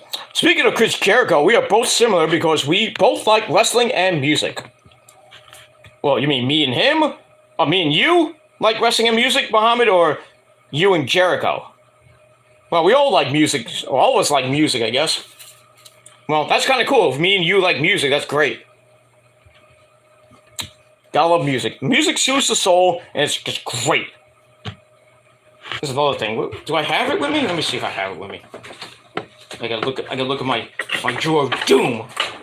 Oh, here's another picture. I took this backstage. Okay, you can probably see it. I can't see it, but here it is. Took this backstage at Ozfest one year. The man himself, man. Ozzy Osbourne. Now I'm looking for something else. What else? I got a lot of stuff I could show off, but, you know, I'm wasting time and I don't give a shit. I just... now I'm messing up my whole goddamn house now. God damn it. Here it is. Anyway. Remember when I said about the In This Moment video? You think there was a Make-A-Wish kid? No. It's VIP from SiriusXM Radio, motherfuckers. They didn't just pick me out of the crowd at random. Well, they kind of did, but, you know. But anyway, I met Jose Mangan. That's how kind of I don't know the whole story, but I think I know the story. That Jose did interviews with the fans outside before the show. And I just said, I'm a longtime fan from 2005. Blah, blah, blah. I love you guys. You know, stuff like that. So maybe, just maybe, he went to the In This Moment clan. It's like, hey, you know, there's a guy named Peter Joseph in the crowd. Maybe, you know. But it wasn't from that. That wasn't really the story. The story was they just, Maria saw me in the crowd. It's like, hey, that's Peter Gilmore right there. Get him up here. Kind of made up for, you know, me kind of messing up their acoustic show. I didn't really mess it up. Just some guy in the back was screaming his head off. I'm like, shut up! And then Maria kind of scolded me. But then after the show, I had to, you know, I apologized to Maria and the band. She's like, no, don't worry about it. It's fine. And what funny thing is, at that acoustic show, when I was leaving, Maria was behind me with her then boyfriend. Walking behind me. I didn't know it. I was talking to Rose on the phone, like saying, I'm going home. And I looked back. I'm like, oh shit, Maria's behind me. I didn't want to hang up. It's like, hi Maria, how you doing? I was like, I'm not gonna bother her. Like, they're probably going to get some Chinese food or something like that. Maybe going back to the bus or something like that. I remember going to that show. I was the first person there. Actually, I wasn't. I was like I was the fourth person there. But because there was a couple of their longtime fans during the day. They were in the bar because I was at a dingy little bar called Fontana's, like in Lower Manhattan. So I was waiting outside. I was like, oh man, I'm the first one here, right? Wrong. So I was like, is the bar open? Maybe I can get a drink. No, mistakenly, I went to another store to get a Gatorade, and I come back. You know, thankfully nobody else was going online or anything like that. But so I go in, and then there was a couple of their longtime fans there that I kind of knew. So I'm like, what are you guys doing here? It's like, you've been here the whole time? I'm like, yeah. I'm like, oh, I didn't know that. I was going to wait outside. It's like, oh, you should have came in 15 minutes ago. So I go in, I sat at the bar, got another drink. And then out of the blue, guess who comes at the bar in this moment? Maria was there, Chris, and, well, then the other two members of the band, Jeff Fab and Blake Bunzel, and who's the other one? Jesse Landry were there, the former members of the band. They were there. I was like, hey, what are you doing here? He's like, Peter Gilmore, what are you doing here? I'm like, I don't know. I'm just here to have a drink and see some boobies, because there was a metal couture type thing. They were like women showing off fashion and shit, and there were a couple of like burlesque type girls and showing off their tatas. That was great. I was like on the runway. They had a runway where they were coming out and showing, the fashion show and shit. So they're coming out this way, and I'm like right here. And then one woman, like, her things were popping out. Holy crap. I mean, with pastels and shit on there. She just like ran straight for me, and I was like, oh, she's gonna like jump off and maybe jump on me. That wouldn't be a bad thing. But she came and just like slid right in front of me. I'm like, I had my camera, my stupid digital camera that I was trying to take pictures. It showed nothing. It was horrible. I should have had my a smartphone like I have on now. But in any case, I mean, she slid right in front of me. She put like her woo-ha was right in my face. I was like, damn, man. All I had to do was, But I digress. But good time. I had a good time. All right, let's move on. Oh, you and Jericho. I get it. Okay. Yeah, you have the same thing in common. You and Jericho like wrestling, and you like music. Right? Me too. Okay, we'll move on. Okay. Imp Moms. Oh boy, I messed up his name. I'm sorry. Yeah. That too. Imp Mom's loyal servant. That's probably one of the funniest names I ever heard. That was 2007 when he returned for Cena, I think. LOL. It could have been. We have to look that up. We're not going to look it up now, though. But anyway, I think LOL. LOL. Like, I don't know what you were LOLing about with that Jericho thing or just me being funny. Funny how? What, am I a clown? Do I amuse you? I wear a red nose. Do I amuse you? Do I make you laugh? Tell me how I'm fucking funny. Joe Pesci in Goodfellas. I'm the tribal... What am I, the tribal clown? What, am I here to amuse you? No, you said it. How am I funny, Paul? You know. You... Ah! That is probably one of the funniest parodies I've ever seen. The Bloodline doing Goodfellas. That is hilarious. It still is. And then Solo just standing there like... And he goes, you really are a tribal clown. I'm like, don't you? I mean, if I was wrong, I'm like, what? I'm gonna take that from Solo. Fuck you, Solo. Solo, me boogie. They showed the behind the scenes of that. It was hilarious. You know, when they finished, I think I finished when Solo said that, and then before Solo did his line and everything, they kind of cut for a second, and then they cut, and then Solo's just like laughing up a storm out of character. I love that. That fucking parody is amazing. I love it. I love it. I love it. Throw your ones up in the chat, my friends, and acknowledge us. Acknowledge Roman as your tribal chief, and acknowledge the prophecy in the Armada, the greatest force and the greatest thing since sliced bread. Put your ones up, my friends. Put them up. Show your respect to the tribal god of Extreme. That's me. That's it. Anyway, we move on. All right, let's get back on track. She wouldn't give you the Solo picture. Oh man, so close. Yeah, Maria Kanellis. Yeah, I wasn't mad at her for that. I was like, oh, okay, I'm sorry. Well, but I did get a picture of her when she first came in the Ring of Honor. She was next to Nigel, who was selling his DVD at the time, which I still have. Nigel's another great guy to meet. Nigel McGuinness, former Ring of Honor champion, one of the longest reigning Ring of Honor champions in history. Not the longest, because we all know who that is. That's Samoa Joe, almost 2-year champion. The only person that come close is Nigel, and then after that is Jay Lethal, because he had over a 422-day reign as Ring of Honor champion back then, 2015 to 16. That was a great run.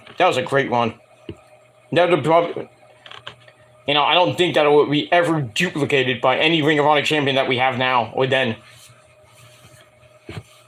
I mean, Adam Cole held it for a long time too, but not the longest though. But he held it for a pretty long time too.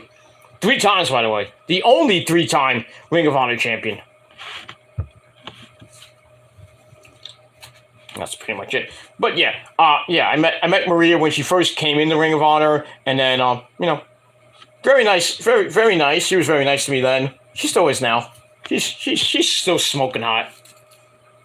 I don't know how she got with Mike Bennett, but it should have been me. But I digress on that.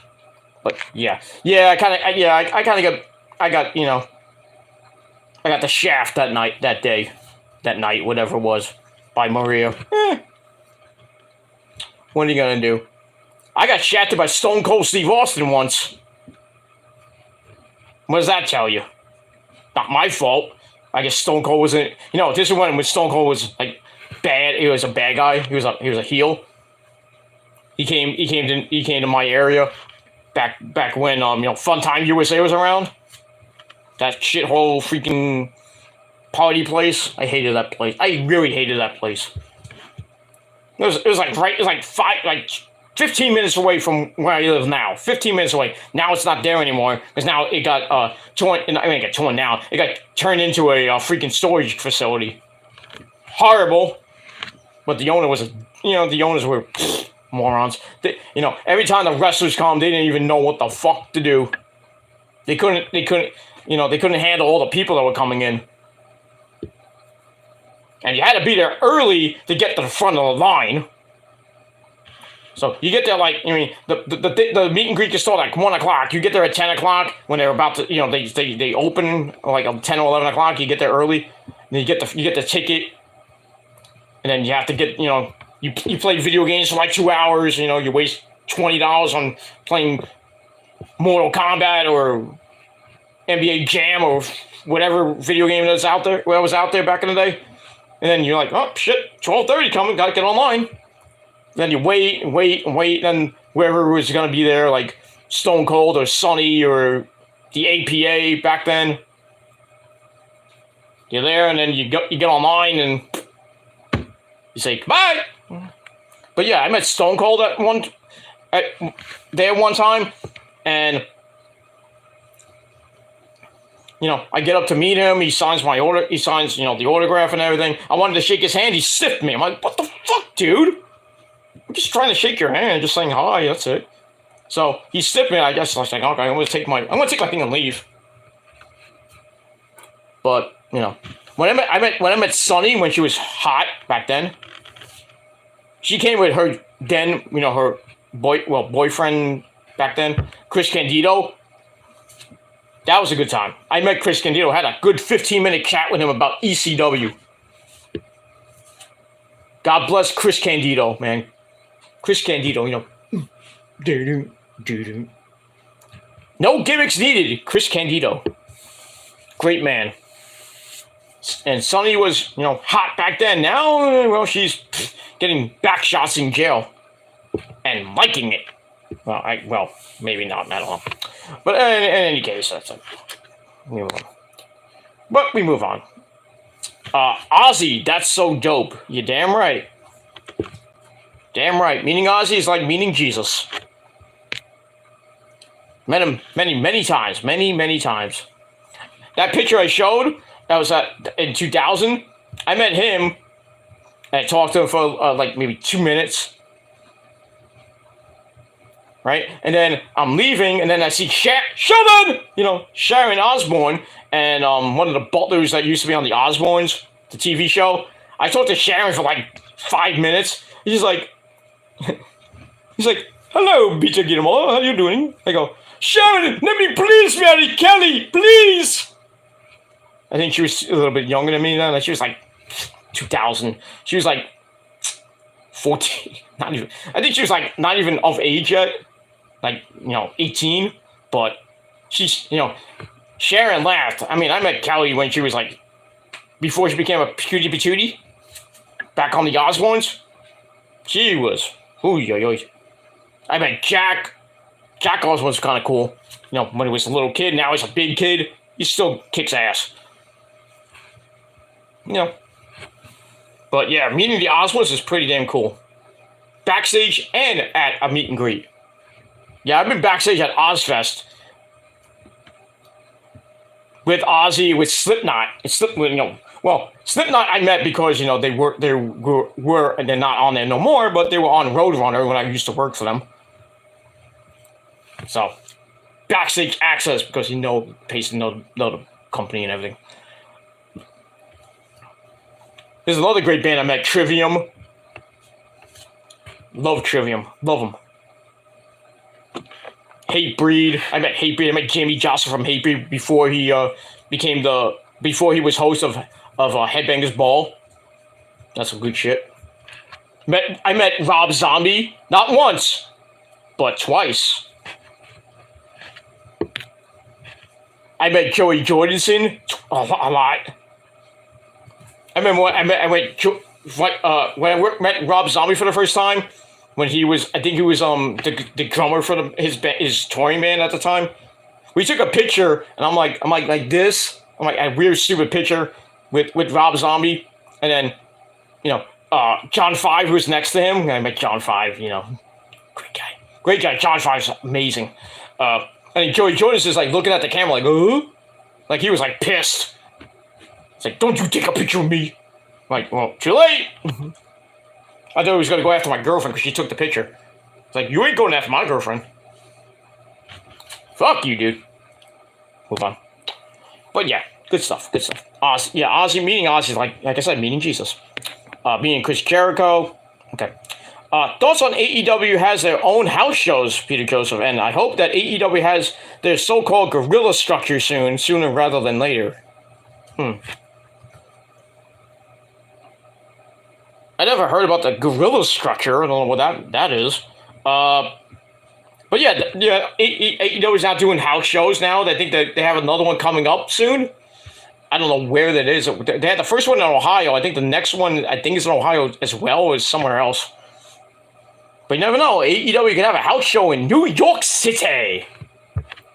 We hope. And that's it. All right. Thanks for all the comments and wasting a whole ton of time doing that, but it's fine. My show. Do whatever I fucking want. You don't like it? Get out! That's it. All right, let's get back to Dynamite because we got to finish this because I want to go to bed. And that's pretty much it. All right, so where we left off was Sammy Guevara with the Spanish God. He beat Commander in a pretty damn good match, and then he cuts a promo. Basically, talk about that. You never beat me, MJF. It was all Sean Spears helped you beat him, and then it's like you've been in the Pinnacle and back with the Pinnacle, then in the Firm and back with the Firm, blah blah blah. I met my wife here. I'm not using AEW to get to the top or anything like that. Blah blah blah blah blah blah blah. So he's like, screw Darby, screw Jungle Boy, and screw you, MJF, because I'm Sammy Guevara and I'm better than you, and you know it. So we'll have to see what happens with that, and we move on. All right, now, let's get to the FTW title match. We had Old Ego Ethan Page along with we had Matt Hardy and the man who moans a lot, that's Isaiah Cassidy. Can I get a...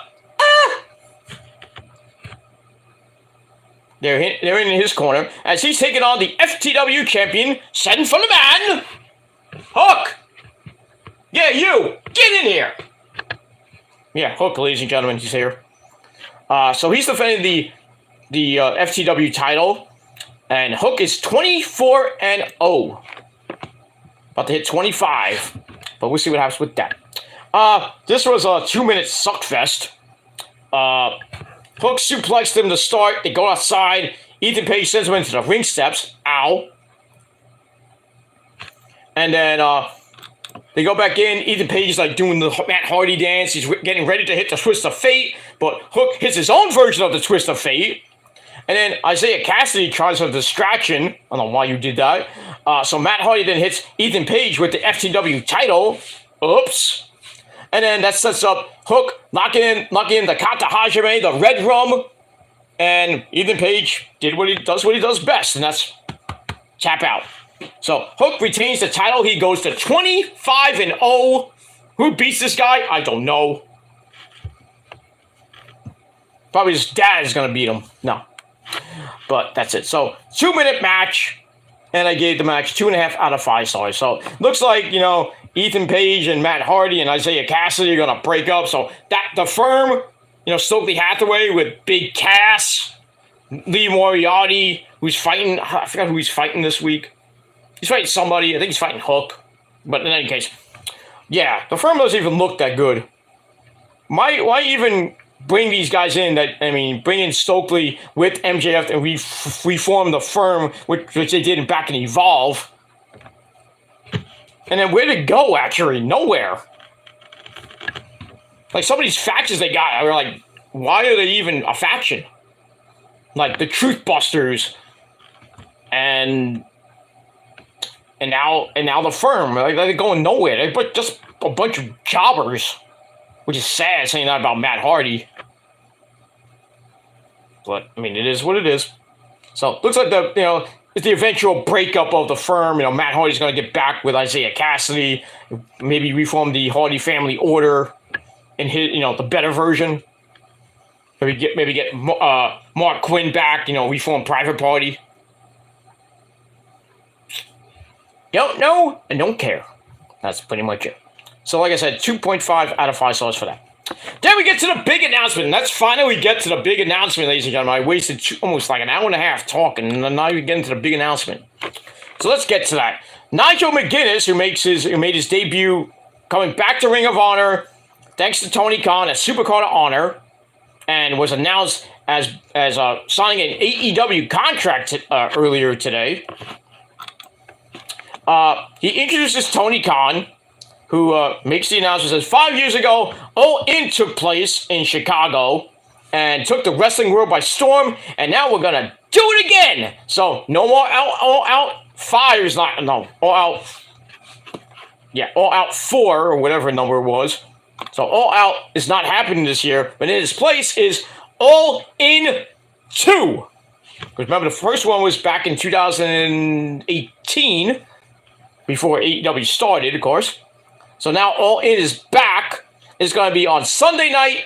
Well, I don't know about Sunday night. Sunday afternoon, because it's in London. You got to remember that. It's in London.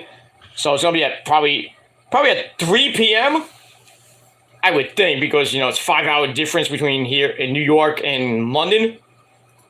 So it's going to be Sunday afternoon, August the 27th in London. So that's the big thing. They're having a big show in... Not that big show. They have a big show. All In is coming back. It's going to be in London.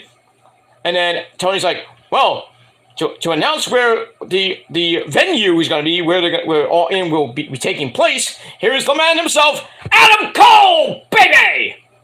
So Adam Cole comes in, because he's Adam Cole, and he announces that the event will be in Wembley Stadium. Oh! So this is going to be the largest crowd that AEW has ever had.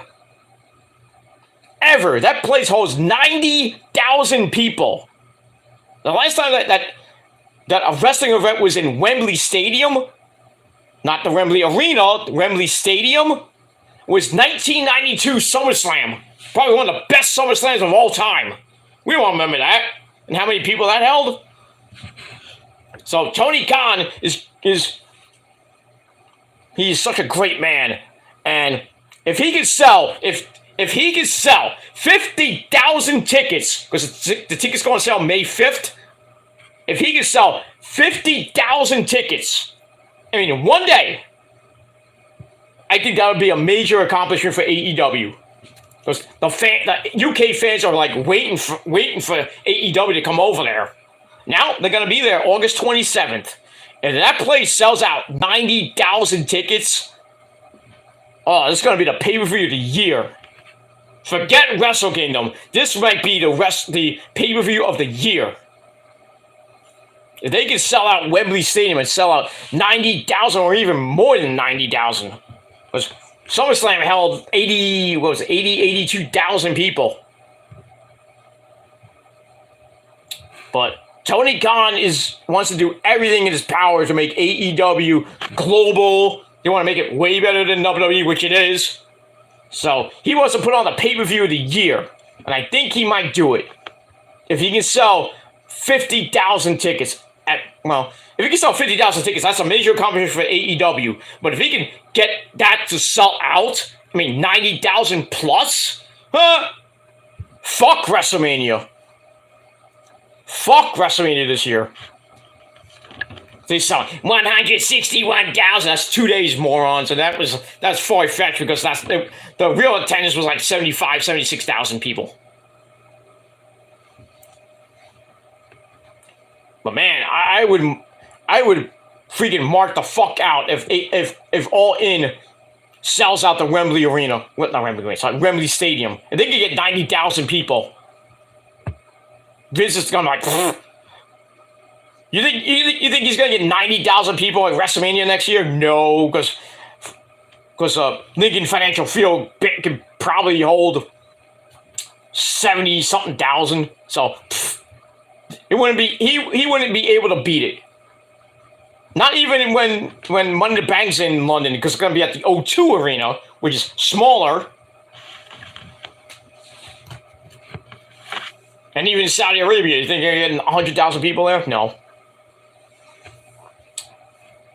Well, Vince, now you must bow down to Tony Khan, because he's going to outsell your biggest pay-per-view of the year. Of all time. Your biggest pay-per-view of all time. Goodbye. Goodbye. All in is going to be AEW's WrestleMania. It's going to be way better than WrestleMania. I don't think it'll beat night one the way that night was. But, I mean, depends on what the card is.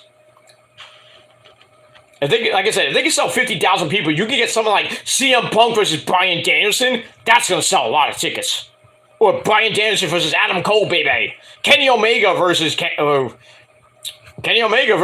Punk, or Kenny Omega versus anybody. I mean, if they have a big marquee match, something like Adam Cole versus Kenny Omega, or Adam Cole versus Bryan Danielson, you know that's going to sell a lot of tickets. Especially in the UK. That's going to definitely sell at least 50,000 tickets. But this is big, huge news for AEW. And I really hope they sell more than 50,000 tickets. They have to sell, they really have to put out all the stops, make this the greatest pay-per-view of the year. I think Tony Khan can do that. So this is huge news for AEW. Now if they can get Dynamite, to be Dynamite and Rampage, or maybe Battle of the Belts in London, at a smaller venue, like maybe the O2 Arena. I don't know what other arenas they can probably get in London, but probably the O2 Arena, or maybe Wembley Arena. But yeah. AEW is going global. And yeah, this is going to be the pay-per-view of the year. Mark my words. Pay-per-view of the year. And that's pretty much it. We move on. So I gave that announcement 3.5 out of 5 stars. So you wanted my opinion? There it is. What's that? Muhammad says, guerrilla position like they did in WWE. I wish AEW done the same thing, but their own very... I think I know what you mean. I think I know what you mean. I think. Yeah. I'm just going to leave it at that. Okay. All right, let's move on. All right. Then we were supposed to get to our next match. Well, our next match, which was a 67-second suckfest. We had the Blackpool Cuck Club of the Ring of Honor champion Claudio Castagnoli, former Pure Ring of Honor Pure champion, the man that sucks so much. That's Wheeler Yuta, and Jon Moxley. They taking on, well, 3 guys that we didn't get the names of. I think one of them was Ace Romero. And then I think the other 2 guys were members of Creator Pro. I think I recognized one. I thought one of them was Facade. It was not Facade. Because his hair was different and he had like face paint. And usually Facade doesn't have face paint. And his hair is like, it has a not cornrows, like it's all like dreadlocks. So it wasn't Facade. I mean, God forbid it was. But we didn't get their names. And Bryan Downs is with them since, he turned on Kenny last week. Blah, blah, blah. So he comes out with them, and the other 3 members, the other team didn't get even introduced, so we don't know who the fuck they are. So I guess we can call them Hammernager 1, 2, and 3. They just beat the fuck out of them in 67 seconds. We got a spiked pile driver on the floor, thanks to Wheeler Yuta and Claudio. Get back in. Wheeler Yuta grabs what looked like a crossface on this guy looked like Leon Ruff. I don't know who he was, but he tapped out really quick, and that's it.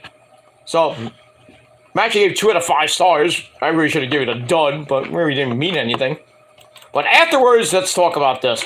Bryan Danielson gets on the mic, talks about how he was at home with his family, who he loves very much. Yeah, you love Brian, Birdie, and Buddy, right? Yeah, you do. He also loves the members of the team and professional wrestling, the sport of professional wrestling. You think it's not a sport? Fuck you. It's fake. Yeah, it's fake. Okay. If it's fake, then you talk to Eddie Kingston, who did what Matt Jackson did last week when he was talking about, the F word. If you watched AEW All Access last week and this week, Matt Jackson talked about, it's like I get the thing that wrestling is fake, but you wake up with a stiff neck the next morning. Tell me it's fake. That's what Eddie Kingston said on tonight's episode. So for all you people that think wrestling is fake, we all know it's predetermined, but the injuries are real, and most of the blood is real. So you can't tell me or anybody else that it's fake. And you still think it's fake, then you're fake yourself. Bottom line. So we get that. Danielson only sees a few professionals around here, and they just beat up those people. So then the Hangman, Adam Page, comes out, and he's about to do some cowboy shit. But he comes down, and he basically gets a 4-on-1 beatdown. Well, 3-on-1 beatdown, because Rory Danielson didn't do anything. Then he starts yelling at Hangman, calling him an amateur a whole bunch of times against some professionals like them. Then he's talking. Then he whips out a screwdriver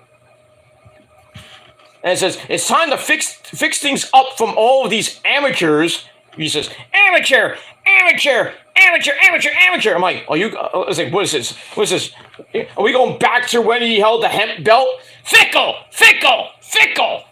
Ninehorn. No, Fickle. So he's doing that. Amateur. Then I think it was Claudio and Wheeler Yuta holding him up. And I'm like, oh no, he's not going to do what I think he's going to do. And he did what I think he was going to do. He takes the freaking screwdriver and he just freaking gouges out. Not he doesn't gouge his eye out, but he gouges right in the face, right near the eye of Hangman Adam Page. And he's screaming like, oh my God. I'm like, oh, this is sick.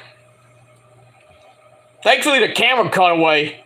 They kind of went back and forth. You do see Hangman was busted open around the eye area, so he's going to come out like One-Eyed Willie next week. But god damn, this is like the most vicious version of Bryan Danielson I've ever seen in my life. Oy. But I think it's leading to something with maybe a one-on-one match with Hangman and Bryan Danielson that could slap pretty hard. Or Hangman gets with Kenny, and whenever the Bucks get better, and that's probably going to be blood and guts. So, but we'll see what happens when we get there. But this was a freaking sick aftermath. Freaking sick. Ugh. I'm going to have nightmares about this. But that's pretty much it. Let me move on. Alright, then we go to your main event of the evening for the AEW Tag Team titles. We had the Ass Boys, who came out to Many Men Wish Death Upon Me by 50 Cent. Great song. I love 50 Cent.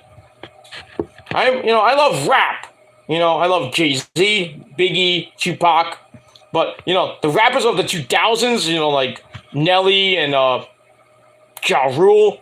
But 50 Cent, that guy's a freaking legend. Hey, yo. I'm tired of talking about taking down AJ. I want you sitting on top of me. That song with Justin Timberlake. I love that song. Love that song. That's probably one of my favorite 50 Cent songs next to, In the Club and the other hits he has. I'll take you to the candy shop. You can suck on my cock. But gotta love 50 Cent. You don't like 50 Cent, fuck you. You don't know what good rap is. You probably listen to like mumble rap like Little Nas X. Or some shit mumble rapper that's out now. That we can't pronounce. Fuck them. Fuck that mumble rap shit.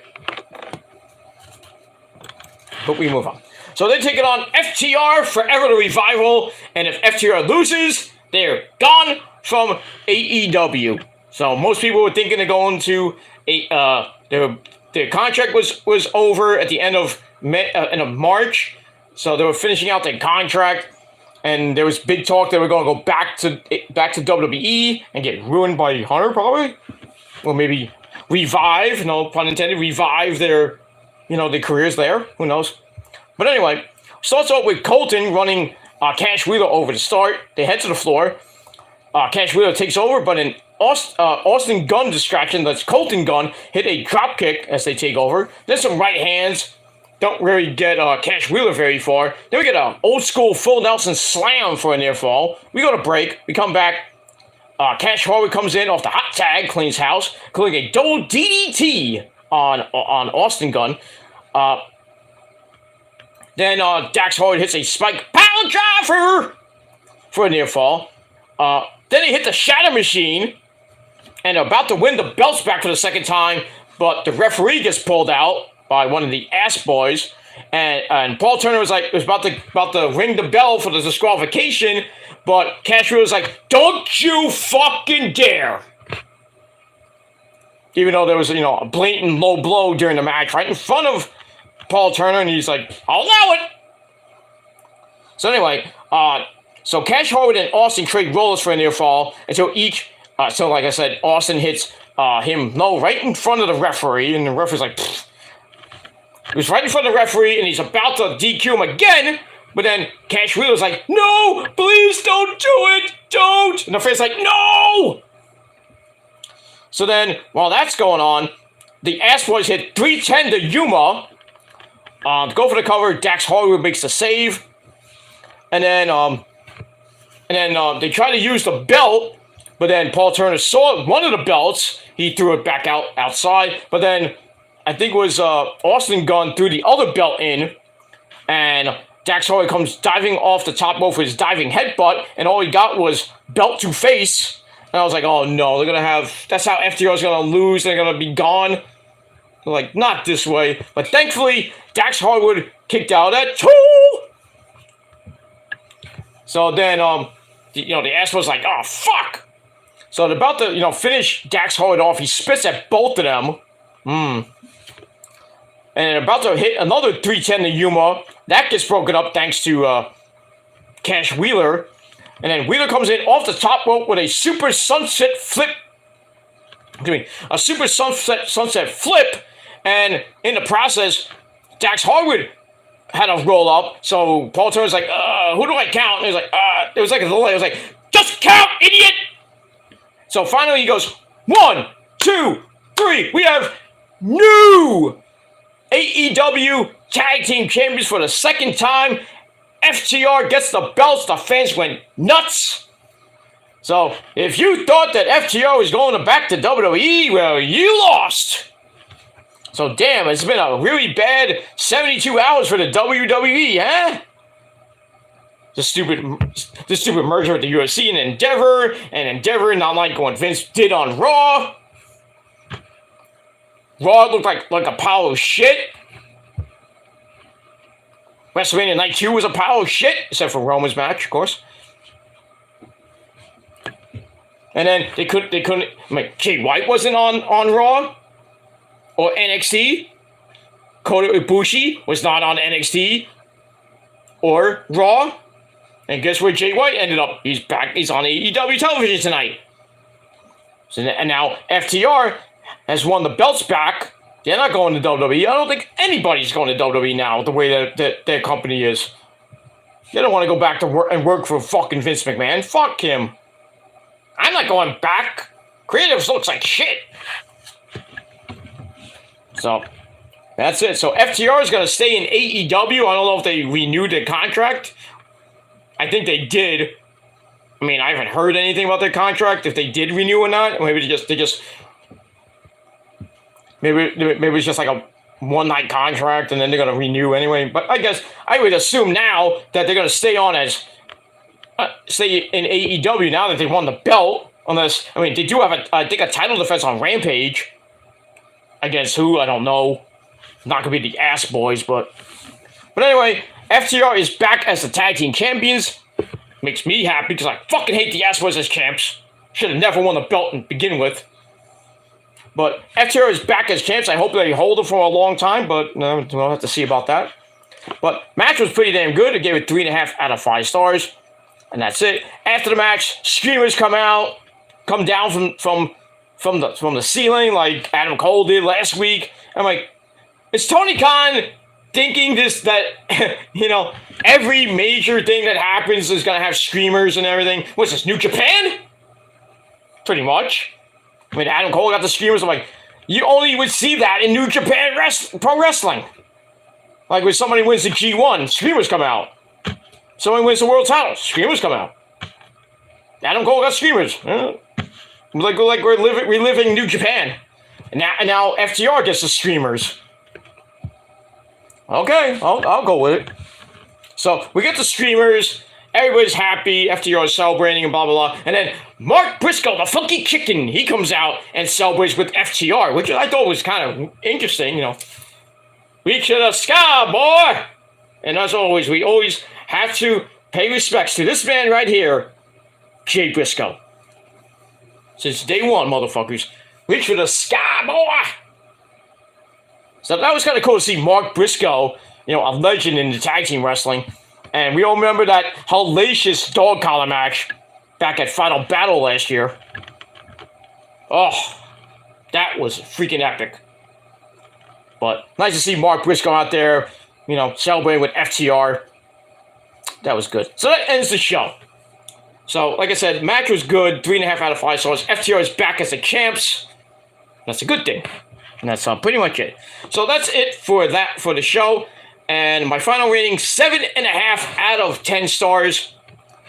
And that's pretty much it. So let me know what you motherfuckers thought of the show down below in the comment section. Don't forget to smash that like button. Smash that subscribe button to death on this channel, my other channels as well. Show me your love and support. Follow me on social media, Facebook, Twitter, and Instagram. Gotta be real. If you're not, you can go fuck yourself. And all that good stuff. Don't forget to share the video all over the internet. Tell your friends. Hopefully they'll sub to me. If not, just watch. And don't forget to tap that bell. Turn on all notifications so you get the next video, whenever that may be. Which will probably be tomorrow for Ring of Honor on the Killer Demons channel. So check that out. That'll be sometime late tomorrow night for Ring of Honor. We'll be back doing that. And then Friday night, we'll be back once again live. Well, we won't be live tomorrow night at all. We won't do anything live tomorrow. Tomorrow's like really off day. Tomorrow's my off day from from wrestling and sometimes doing videos unless there's a big news story coming out. But I will be doing my Ring of Honor review tomorrow night on the Killer Demons channel. And then Friday night, SmackDown and Rampage, we will be live right after Rampage goes off the air. Well, not Rampage, because we have Rampage live at 10, and then Battle of Belts right after that. So we'll be going live probably an hour or so after Battle of Belts goes off the air. But I will be doing Battle of Belts separately. That would be on Saturday afternoon, Saturday evening on the Killer Demons channel. So you get all that. And then Easter, I'm taking off, and then I will do my Easter vlog on Monday on the next episode of TSL, The Shadow Slayer. So it'll be episode 63 of that, and then I'll do that in the afternoon before Raw, and then Monday night, your Monday Night Raw review. And that's pretty much it. So we're going to keep going on until we can't do it anymore. So hit the bell so you don't miss a single video. And thank you for all the support over the last couple days. I can't thank you enough for the newcomers here and the old people and the old timers that watch my videos, and even those idiots that still obsess and watch my show. Couldn't have done it without you. So thank you all for that. Keep watching and keep supporting the channels. And if you're new here, and if you're just floating around now and you like what you see, hit the subscribe button, hit that like button, and hell, leave a comment if you want. And that's pretty much it. But thank you for all the support. I love you all. You're my peeps. And that's pretty much it. All right, so thank you all for watching. Thank you to Muhammad, and once again, Impmon's loyal servant, whoever that might be. Who's Impmon? I don't even know who Impmon is. Probably a video game character. I'll look it up later. But anyway, thanks to Impmon's loyal servant and Muhammad for coming in. Thanks for the good chat. We had a good chat, almost a 3-hour video, but, it might be long, but it's my show. I can do whatever the fuck I want and go for however long I want. You don't like it? Don't watch the fucking video. Go to sleep, assholes. But whatever. If you stayed on for the whole thing, bless you. I can't thank you enough. But anyway, that's all I gotta say for now. So once again, thanks to Muhammad and Ipman's Loyal Surfer for coming in with the good chat, good stuff. We had a lot of fun. I had a lot of fun with you guys, and that's what I do here. I have a lot of fun. Try to interact with my chat, and the people in my chat, whether it be viewers, my subs. If they just came on now, it's kind of, they have to be subbed for a week, which I'll probably change in the next couple months, so everybody can come in.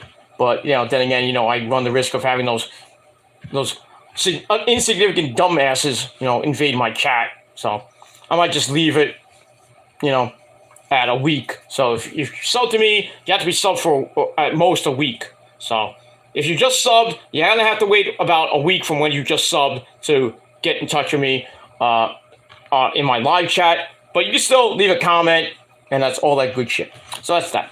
Anyway, I'm out of here. Muhammad left a last minute comment. Take care, Peter Joseph, and bye for now, and see you next time. All right. I'll see you next time, Muhammad, and Ipman. Rowley just came in a little bit too late. Maybe he just woke up. Did you just wake up? Yeah, you can watch the replay there, dude. You can watch it. Thank you. But anyway, did you just wake up? It's 8:20 in the morning in jolly old England. So maybe he just woke up. I don't know.